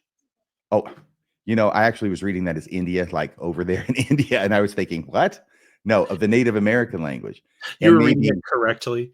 I actually was, which is funny for me. But Hebrew is the origin of the Native American language. Yes, the languages that they spoke here. Presence of Egyptian hieroglyphics common to both books. Lost Indian records. One is on a set of yellow leaves buried in a Native American hill. B.H. Roberts noted the leaves may be gold, and an ancient Native American record on gold plates buried in a hill is obviously the Book of Mormon. They both have breastplate and Urim and Thummim mentioned. They both have prophets, spiritually gifted men transmit generational records. The Gospels preached in the Americas, both of them have that. They both quote whole chapters of Isaiah.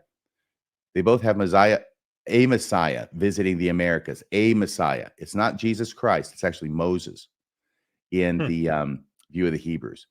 But a Messiah visits the Americas. Once again, this is B.H. Roberts putting it together and talking about Quetzalcoatl, the white-bearded Mexican Messiah. Mm-hmm. Good and bad are a necessary opposition in both books. Generosity encouraged and pride denounced. Polygamy denounced in both books. Idolatry and human sacrifice in both books. Sacred towers and high places. Hebrews divided into two classes, civilized and barbarous. Civilized thrive in art, written language, metallurgy, navigation. Government changes from a monarchy to a republic in both books. Civil and ecclesiastical power is united in the same person. Long wars break out between the civilized and barbarous peoples. Extensive military fortifications, observations, and watchtowers in both books. The barbarous exterminate the civilized in both books. And both books discuss the United States. Finally, this comment, Ethan/Ether. And B.H. Roberts noted, Ethan is prominently connected with the recording of the matter in the one case and Ether in the other. So that's the source, Studies of the Book of Mormon, pages 240 through 242 and 324 through 344. So this is what B.H. Roberts wrote. This is what he presented to the leadership of the church in 1922. This is what they had no answers for. And this is what laid pretty much in obscurity until 1985, when it was finally published. And once again, View of the Hebrews really raised its ugly head in a major way in Mormon studies. Any comments you have about this? I just want to read. So I'm just looking at the slide or the webpage. Can you scroll down a little bit? I want to read the conclusion that they pull from B.H. Roberts. Because it says, Roberts concluded that the parallels between the two books pose a serious problem for the authenticity of Joseph Smith's Book of Mormon. So this is from B.H. Roberts at page 240 of his Studies of the Book of Mormon.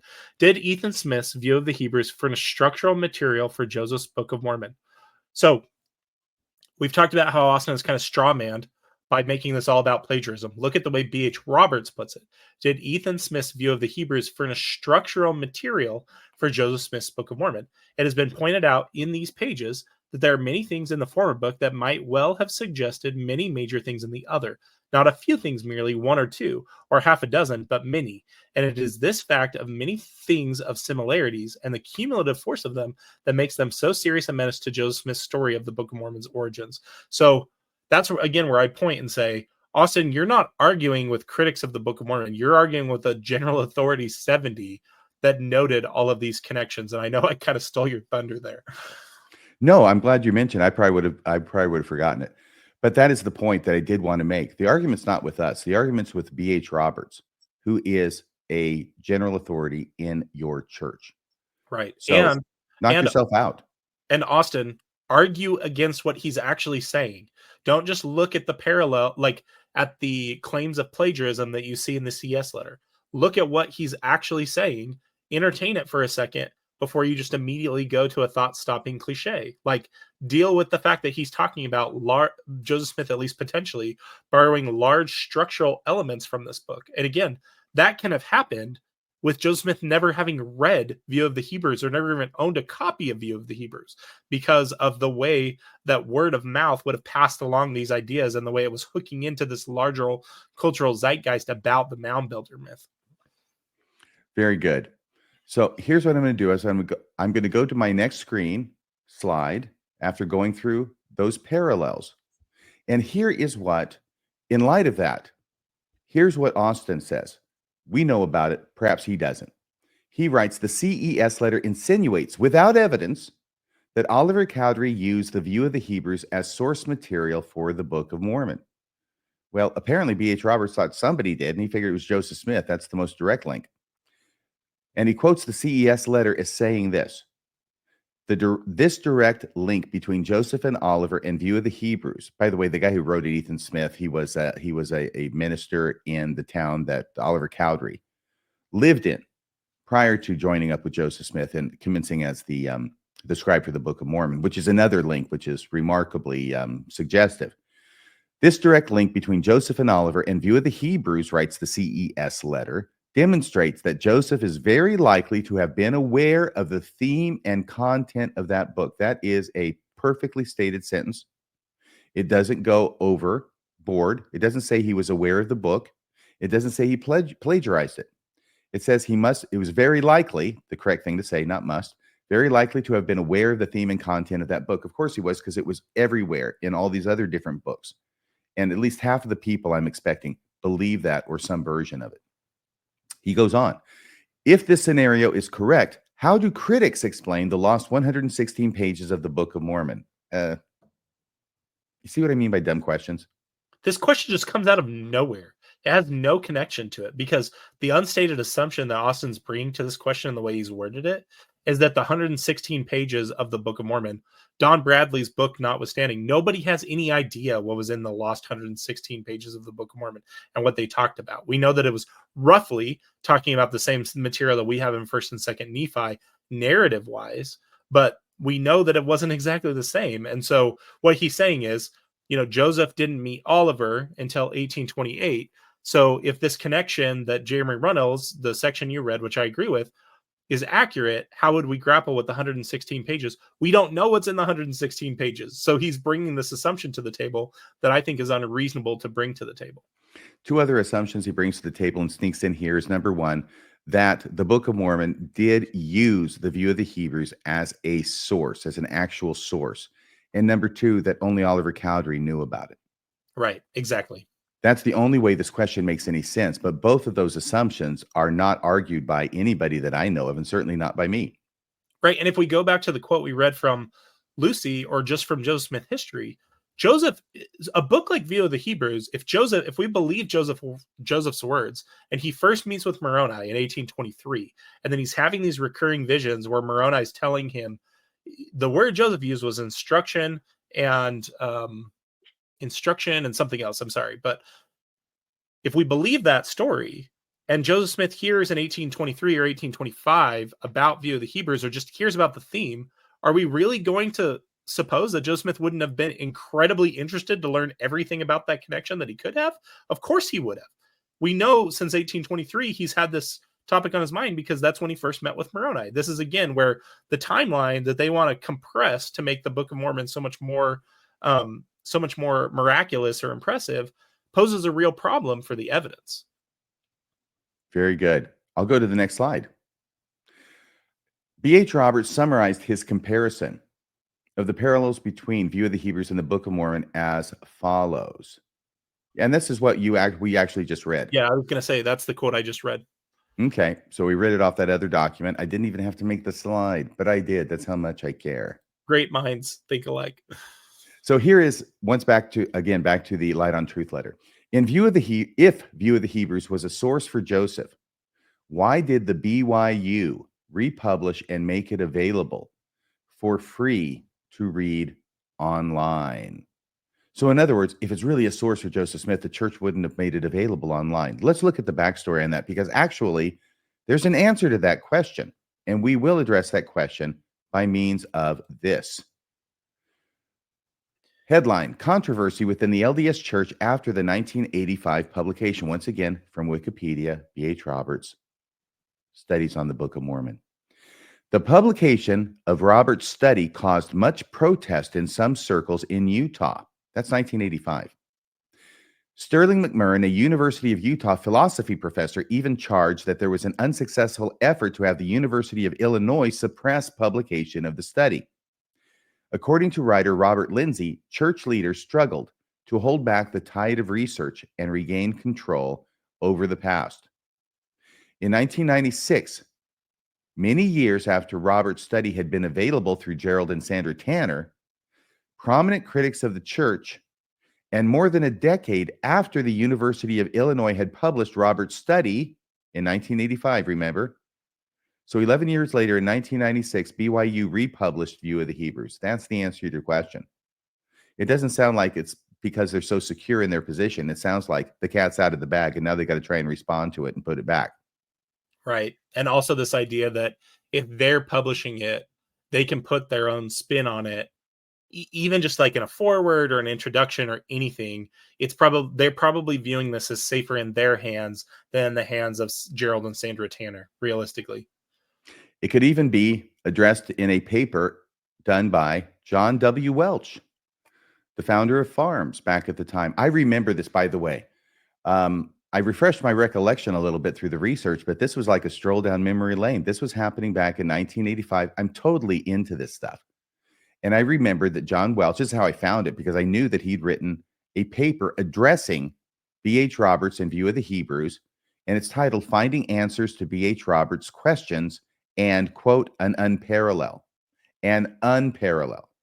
So what John Welch did in this paper, in order to try and address the number of parallels between the View of the Hebrews and the Book of Mormon, he says, I'm going to look at this the other way, and I'm going to look at all the things in the View of the Hebrews that are not reproduced in the Book of Mormon. And I got to tell you, even at the time, I wasn't terribly convinced by this argument, mainly because it assumes, another assumption snuck in there, right? That if a person is going to plagiarize from another document, they have to actually plagiarize every element of that document in order for it to be plagiarism. If they don't plagiarize everything, then somehow the parallels are meaningless. Right. So his abstract even indicates this. The abstract of the paper, which I'm not going to read here, there's like it's 80 some odd unparallels, things in View of the Hebrews that are not in the Book of Mormon. From 1921 to 1922, B.H. Roberts wrote 3 papers that listed parallels between the Book of Mormon and the second edition of Ethan Smith's View of the Hebrews. Roberts constructed the possible argument that the Book of Mormon relied upon Ethan Smith's book. John Welch responds to that claim by addressing the issues Roberts raised and by listing over 80 differences between the two works. Color me underwhelmed. Yeah, and the other thing I'm just struck by, to go back to, and this is the thing about debunking apologetics that's frustrating. Here we are like 2.5 hours in, or 5 hours in, depending on how people want to look at it, or you're like 7 hours in, depending on how people want to look at it. It's so much more complicated to get to the bottom of the truth than it is to just write some pithy lines and ask some stupid questions. And one of the things I want to point out here is when we go back to why we're doing this in the first place. It's because Austin asked the question, like, where did Joseph Smith get his ideas? Okay, what Jack Welch is doing here is, by pointing out all the places that they're dissimilar, he's, again, leaning into this. It has to be direct borrowing. The point we're trying to make is, if apologists want to say, where did Joseph Smith get these ideas? Unless you can explain it, it came directly from God. What we're saying is, where did Ethan Smith get these ideas? Where did he get his parallel ideas that parallel the structure, that deal with the origin of why there are Native Americans here? That's the point of this. It's not to look for direct borrowing. It's to say, look at what was swirling about in this milieu. And I feel like sometimes, every time we get down into the trees, we can lose sight of the forest. And I just want to bring that back. Like, this analysis of the trees that you're doing is amazing. It's great. let's remind people why we're doing this. It's because Austin's saying, unless we can explain where every single one of these lines in the Book of Mormon came from, it must have come from God. But they can't satisfy that for Ethan Smith. That's the point of why View of the Hebrews is important evidence for explaining where the Book of Mormon came from. Very good. Now, by way of contrast, we have to talk about the narrative of Zosimus. And the reason we have to bring it up is because Austin Fife brings it up in his chapter as an evidence for the Book of Mormon. All right. Now, this came out, once again, written by John Welch, 1997, so it's 12 years later. But amazingly, what he does with the narrative of Zosimus is he flips the script, and he does exactly what he's criticizing in his 1985 unparalleled paper about the View of the Hebrews, which is where he's saying, yeah, there's all these parallels, but look at all these other things, which are more than the parallels that don't match. What he's going to do is he's going to look at a very much unknown document called the Narrative of Zosimus. It's an ancient document, and he's going to talk about parallels between the narrative of Zosimus and the Book of Mormon, apparently oblivious to the idea that 1985 John Welch could do the exact same thing with his narrative of Zosimus as he did to the View of the Hebrews. He could list a much longer list of things that are not parallel to the Book of Mormon and show by the same methodology that he used earlier that these parallels have nothing to do with proving the Book of Mormon true. Now, here it is. When I say here it is, this is the narrative of Zosimus as it shows up in this chapter, chapter 2 by Austin Fife, who's taken it from this paper, obviously. The narrative of Zosimus is an ancient text written originally in Hebrew, he tells us. He's going to tell us a little bit about this, but not a lot. Not too much. Wouldn't want to give too much information about the narrative of Zosimus, which I'll add since Austin didn't. He writes, it appears to be at least as old as the time of Christ and likely much older. Critics usually do not reference this text, but the parallels to the story of Lehi are striking. Why would critics ever reference this text? The parallels to the story of Lehi are striking. You see, the parallels in View of the Hebrews are coincidence. The parallels in the narrative of Zosimus are evidence. They're striking. And he lists them, and I'm going to go over this really quick. The narrative explains how a group of sons led by their father escaped the destruction of Jerusalem at the time of Jeremiah. The family survived the scattering of Israel. They were led by God to an ideal land across the ocean. Zosimus, dwelling in a cave in the desert, prays to the Lord and obtains spiritual passage to a land of blessedness. Zosimus must wander in the wilderness without knowing where he is being led. He attains his destination by constant prayer and divine intervention. Zosimus arrives at the bank of an unfathomable river of water, and unpronounceable too, an unfathomable river of water covered by an impenetrable cloud of darkness. See all these references to Lehi's Stream of the Tree of Life, right? After crossing the water, Zosimus sits beneath a beautiful tree eating its fruit. Zosimus is met by an angelic escort. Maybe you should be reading this. Zosimus is met by an angelic escort who asks him what he wants. Wow, that's a parallel. Zosimus is shown a vision in which he thinks he beholds the Son of God. Their history is engraved. Now, he puts it in quotation marks, and when you see it's in quotation marks, it doesn't mean it's quoting anything. It means it's not really engraved. It's sort of like engraved. Their history is engraved upon soft stone plates. Engraved-ish. It's engraved, yes. The family is allowed to occupy a land of paradise and abundance, and those are the parallels. And he says, critics may not claim the narrative of Zosimus as a source for the Book of Mormon. Why would they? That doesn't even make any sense. As its first major English publication was not until 1867. Okay, so he's saying narratives don't claim this is a source for the Book of Mormon because it's published in English after the Book of Mormon comes out. So this is the Holy Grail, right? It's an ancient text. Joseph Smith could not have known about it because it doesn't get published in English until after the Book of Mormon comes out. Therefore, these parallels are evidence. I want you to understand that, Kolby. If critics claimed it to be a source, they would have to explain how Joseph got his hands on this ancient document decades before it was translated into English. Now, go ahead. You say what you want before I go to the next slide. Well, I have two thoughts. The first is that looking at these parallels, and this is kind of the point you've made recently, as you've talked about apologetics and kind of the absurdity of using parallels as evidence. I could see parallels with everything in there, with just the story of the children of Israel and finding the promised land. Everything in there is true of the promised land. Everything in there, those parallels are so vague and nebulous that I can think of examples of parallels between narrative of Zosimus and Book of Mormon, apparently, and lots of different works of fiction. This is why parallels, I've always said parallels are in the eye of the beholder first, because how close the parallels are is rarely talked about. And second is just like, so what, Austin? What does this mean to you? Because if we have a parallel in this supposedly ancient text that goes along with the Book of Mormon, is that evidence that it's more true? I don't understand what the conclusion, what the period is at the end of this sentence, because it seems like a sentence, much like many of the sentences in the Book of Mormon, that go nowhere. So what's the conclusion he draws from this? I know this is where an apologist indicates something, but never expressly states it, because there's nothing to expressly state. Because when you get to the conclusion, what is the conclusion?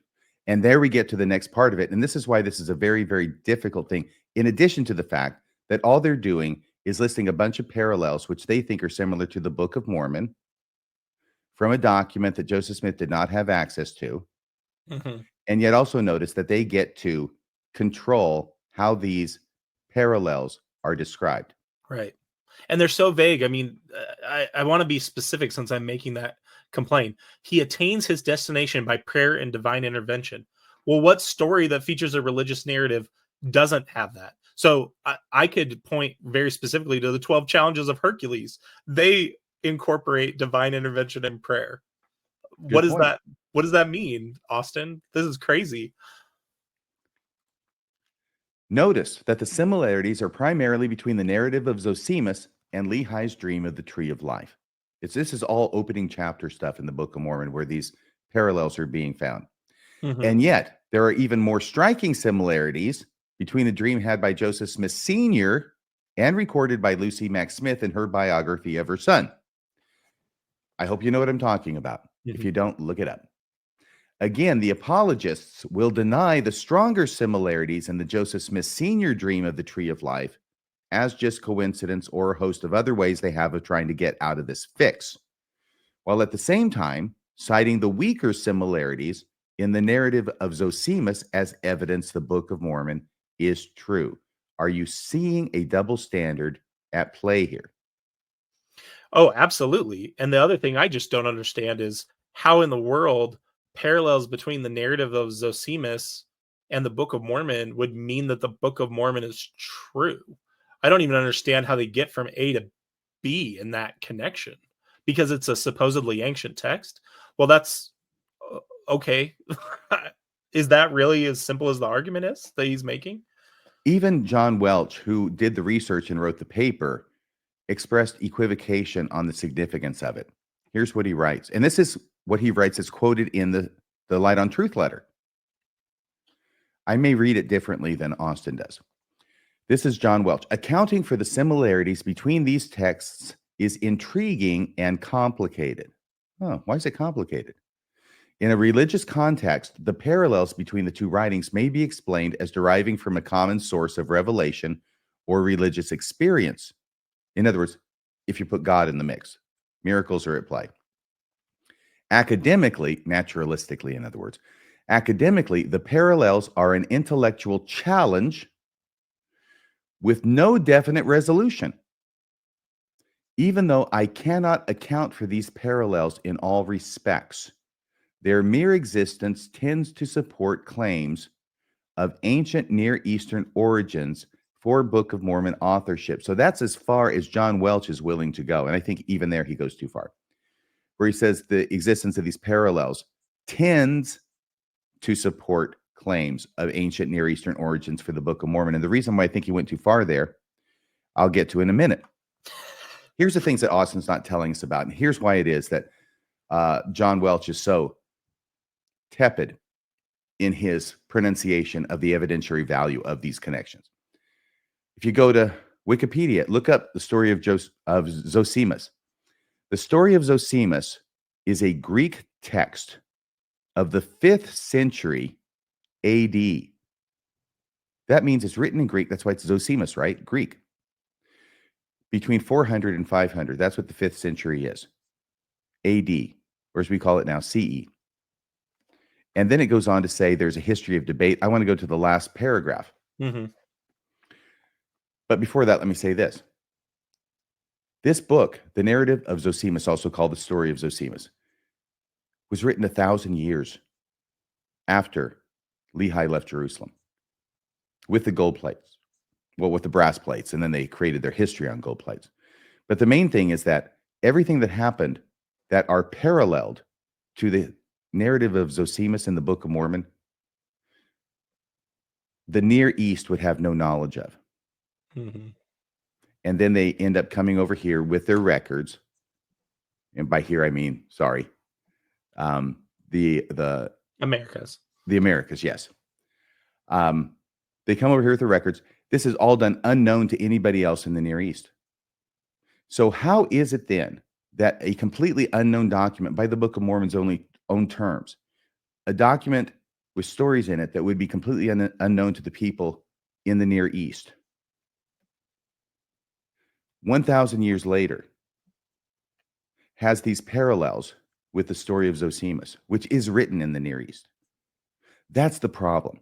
This is why John Welch is so hesitant to claim anything for this. And this is why he says, religiously speaking, God could have given the same kind of dreams or whatever to different people. Yeah. Academically, however, we got a problem here, which is this doesn't belong in the time of the Book of Mormon. And the person who wrote the narrative of Zosimus would have no way of knowing what was in the Book of Mormon to make the parallels. And the people in the Book of Mormon would have no way of knowing what was written in the story of Zosimus in order to have the parallels either. Right. So that's getting to what you were saying about the fact that what does this even mean? It doesn't mean anything. What it means is that coincidences happen. I'll get to that. I have another slide. So we saw how John Welch took the elements of the story in order to make it match the Book of Mormon with those different parallels. Let's look at what a person who is not a Mormon, who doesn't have that agenda in describing the story of Zosimus, describes the book. This is what he says, last paragraph. The story is based on the classical legend of the Isles of the Blessed and the biblical passage, Jeremiah 35, that has to do with the Rechabites. It shows heavy Hellenic influence, Greek influence, and the narrative is much like a typical Hellenic myth, particularly showing similarity to the tales of the Therapeutae. It begins with Zosimus, a hermit, continually begging God to show him the land of the Rechabites, until God finally relents and sends an angel to lead him there. The Rechabites, led by Jonadab, are described as living without the benefit of human technology, enjoying the company of angels, leading an ascetic life, wearing no clothes, by the way, and eating only the luxurious fruits that grow on their fragrant island. So when you see somebody describing this narrative, the plot, in thumbnail form, who doesn't have the agenda of making it match the Book of Mormon, it doesn't sound like it has anything to do with the Book of Mormon. No, it sounds completely divorced from the Book of Mormon. In fact, so just looking at the list, remembering some of the list of parallels that they had and the way that it's described, at least in thumbnail format here, eating only luxurious fruits that grow on their fragrant island. They're leading this life of asceticism. They're living directly with angels, calling that a promised land. Yeah, Mhm. the family is allowed to occupy a land of paradise and abundance, or a promised land. Those are so disparate when you actually get down to the details, right? Like, and again, I'm just assuming that the thumbnail is accurate, but yeah, what a great connection that you've dug into and found here, RFM. I love it. All right, so thank you. Let's go past that. And here are some slides. If a book is written, this is the thing that we came up with, right? Because the amazement by the apologists and the force of their evidence is that we've got these connections between the Book of Mormon and the Near East, right? Mhm. as reflected in the parallels with the narrative of Zosimus, which originates in the Near East, although it's 1,000 years after the Book of Mormon the people would have left Jerusalem in the first place. If a Book of Mormon, it is the Book of Mormon, but if a book in general is written in imitation of the Bible, we should not be surprised if the book has telltale signs of Near Eastern origins, as Jack Welch argues. What we should be surprised by is if somebody viewed those telltale signs of Near Eastern origins in the book and therefore concluded their mere existence tends to support claims of Near Eastern origins, which is what Jack Welch did. And I think that's a thinking error on his part. It's certainly true that reflection is there, but the conclusion about what it means, I think he's off on. Right. Can I give the example that we talked about on the phone to kind of round this out for people? Because I love this point you're making. So in the point we used on the phone, we're going to go back to Marvel Comics. Venom is a story line, a canon that develops in response to Spider-Man, right? Spider-Man first gets the Venom symbiote, and then Venom becomes his own anti-hero with Eddie Brock. Secret Wars, I think. Yeah. And what we're saying here is the Book of Mormon builds upon the canon of the Bible. Even in a faithful context, that is indisputably true. It builds on the narrative of the Bible. Apologists then point to similarities the Book of Mormon has with the Bible, those Near Eastern origins, to say, look at this as evidence that it's true. That's ridiculous because it's built into the concept of what it is, that it's going to have similarities with the Bible because it's building from the Bible. So it's completely circular. It's like me pointing to the shared canon between Spider-Man and Venom, or them sometimes having a crossover, and saying, look, this shared element, these near Spider-Man origins show that Venom is true. And it's like, well, no, it's written in response to this. So of course it's going to have these similarities. And we'll elaborate on this a little bit later when we get to the linguistic and he brings up chiasmus again. It's this evidence, this apologetic argument that will never die. Like, chiasmus is found in the Bible. These Near Eastern origins are found in the Bible, and they're found in the history upon which the Bible is building from, because the Bible is a mix of books. It's a mix of books that was put into one library that serve different purposes. It has books that are mythology, that are obvious mythology. I don't understand how anyone could read the book of Job and think that it isn't obviously myth. It's written like myth. It uses the language of myth. It doesn't make sense in any other context but to be myth, unless you believe that God and Satan, which aren't even named as, it is not even named, I think, to be Satan, are playing this cosmic game and having this cosmic wager on on how much they can basically screw around with people before they'll stop worshiping God. But that's essentially the point here, is that these parallels that they want to point to as being significant, when you really think about it, they're not significant at all. They don't mean anything. In fact, it's funny to me that Jack Welch even wrote a book or a piece talking about how dissimilar they are. Like, what a stupid exercise and waste of time, talking about how dissimilar two things are. The only reason you're doing that is because you're embarrassed about the obvious similarities. Yeah, it's a sign of desperation. I think it's a desperate argument, but those were desperate times, and they do call for desperate measures and desperate papers, perhaps. Yeah. So let's put this back up here. We're going to get to the end of this here, hopefully before I die. Here we go. Once again, going back to the Light and Truth letter, accounting for the similarities between these texts. Oh, he's quoting John Welch. Okay. Mm-hmm. And I think that I'm returning to what I said before, right, where their mere existence tends to support claims of ancient Near Eastern origins for Book of Mormon authorship. No, it doesn't. And when you know the rest of the story about the historical background on the production of the narrative of Zosimus, you understand more why it's a bad argument. It's a bad argument, even if it went back 600 years, right, before Christ, right, in the time of the Nephites, and by which I mean Lehi and Nephi leaving Jerusalem. Okay, that's the point of separation with the Near Eastern culture, and they're out of there. So even if it went back that far, it'd be a bad argument. But the fact that it's written 1,000 years later, and because it's written 1,000 years later, now they have to start going, oh my gosh, well, some scholars say maybe it has parts of it that are older. Well, of course, the parts of it that we're going to say are older are the parts that line up with the Book of Mormon. You know, it's how the whole game is played without any evidence for that. That's where they'll go. And that's where John Smith goes. John Smith. And that's where Jack Welch goes. Okay. What the narrative of Zosimus demonstrates is that two books that have no connection whatsoever can still replicate similar themes and concepts. That's the moral of this story. Note that for the apologists, the similarities between View of the Hebrews and the Book of Mormon are coincidences, but similarities between the narrative of Zosimus and the Book of Mormon are evidence. Hard to stress that enough.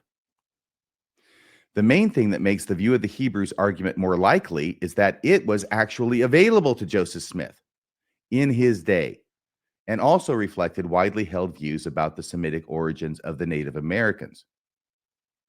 The problem with the narrative of Zosimus, however, is that the Book of Mormon would not have been available to the author of that book, Zosimus.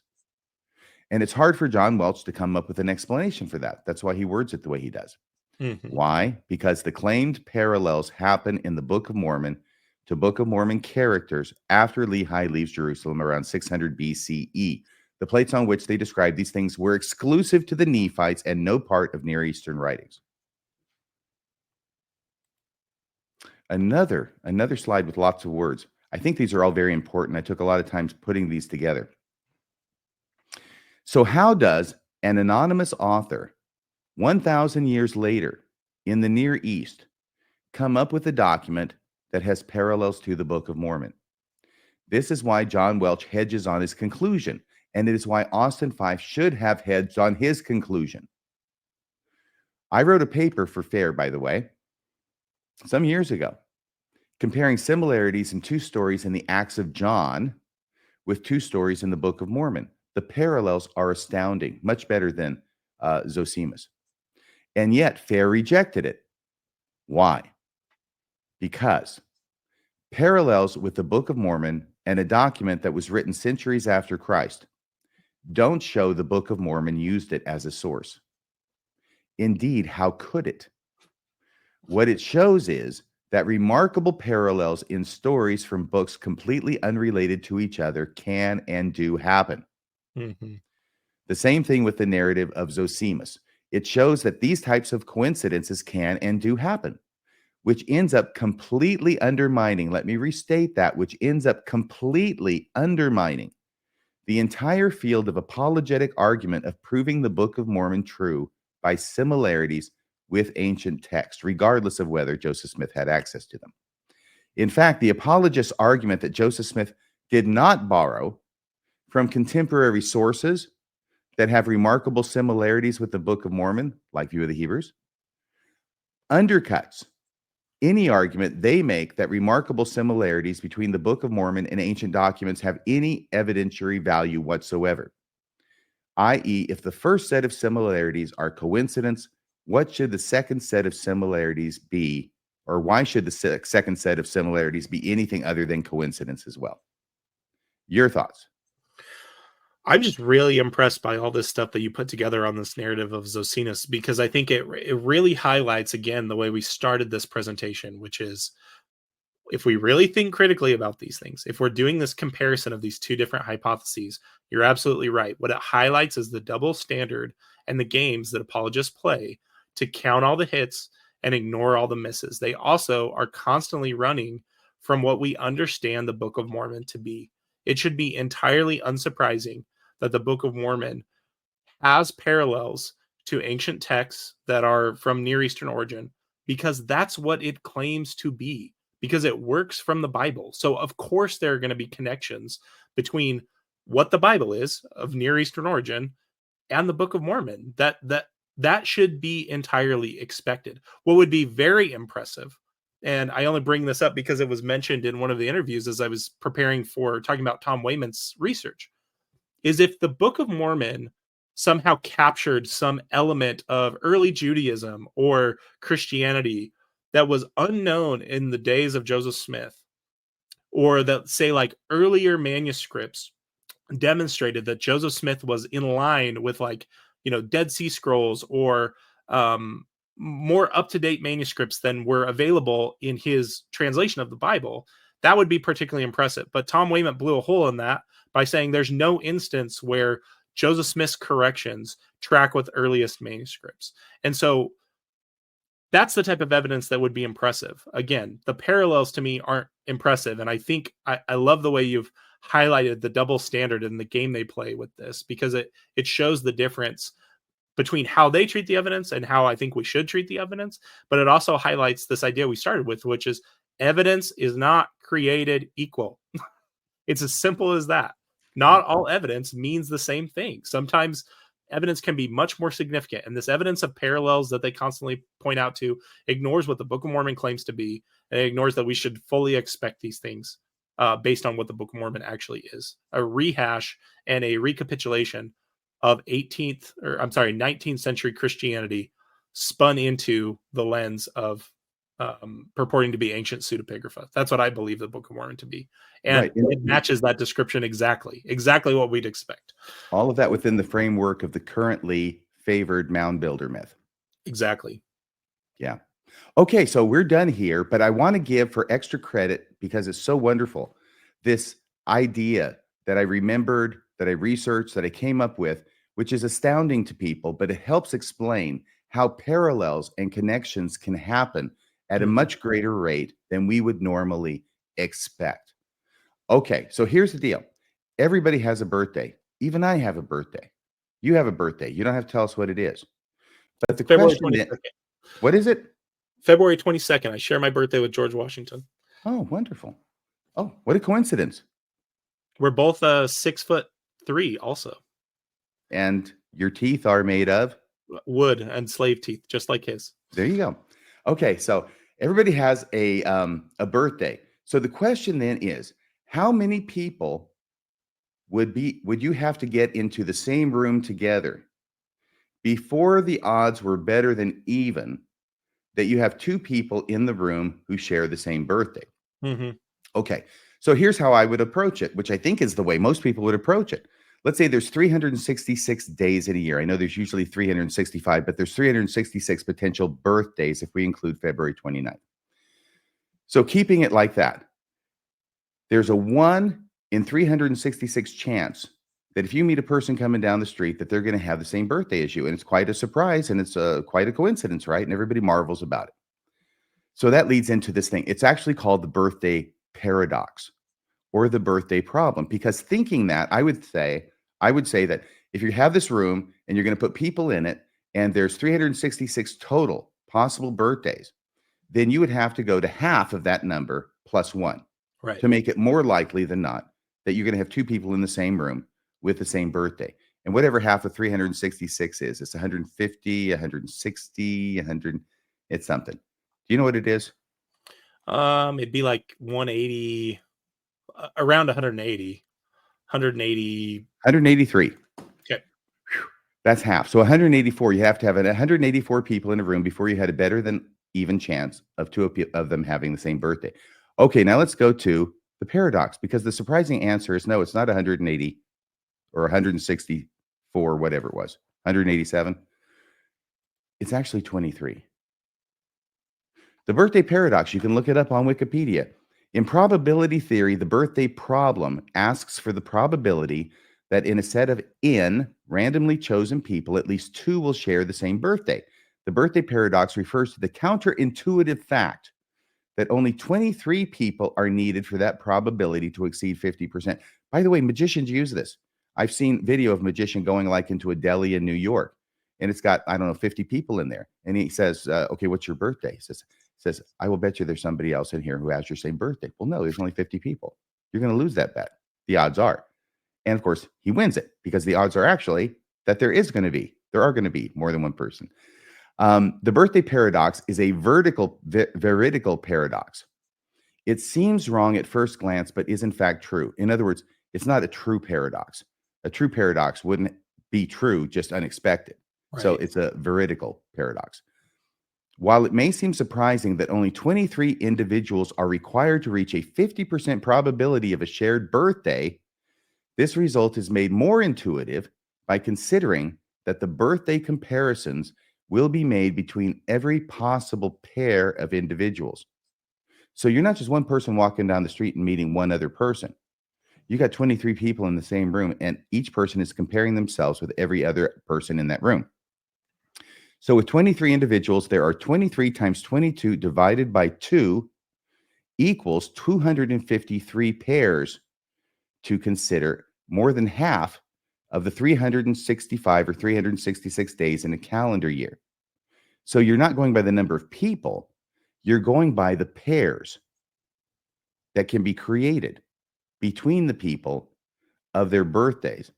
And once you have 23 people in the room, when you do the math, which thankfully I don't have to do, you end up with 253 pairs, which is more than half of 366.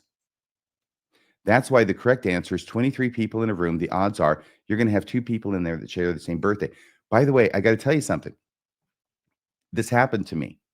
Just a couple of weeks ago, I was doing jury duty. So we got the jury panel in there. Thankfully, it was a criminal trial and the guy pled out before trial, so we could all go. But we all gathered in there. The bailiff is up there and he's teaching us about the jury system and all this stuff, right?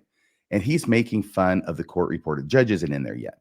He's just trying to make us all feel at home and everything and doing his job that way. He's a great guy. His name's David. I've known him for a long time. But he's making fun of the court reporter. And I don't know what the thing is going on. And that's Jennifer. And I've known her for a long time too. But he's like saying that today's her birthday. And she's going, no, it's not my birthday. It's like, quit saying that. And I don't know what the gag was. But when it came around to me, I said that today was my birthday too. Now, that was an absolute lie when I said it was my birthday.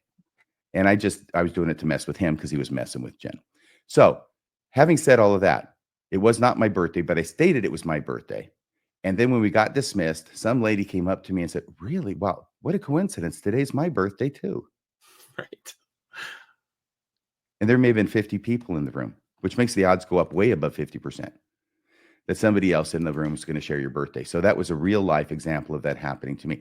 So the purpose of bringing this up is to show that when you've got a document like the narrative of Zosimus and you're comparing it with the Book of Mormon, you might think that finding parallels, even weak parallels, even strong parallels, you might think that that's more against the odds, more unlikely to happen than it really is, and by a large factor, as demonstrated by the birthday paradox. Actually, it's much simpler to find connections, especially when you're motivated, and especially when you're the person who gets to describe what happens in the narrative of Zosimus to make it sound much more like what happens in the Book of Mormon.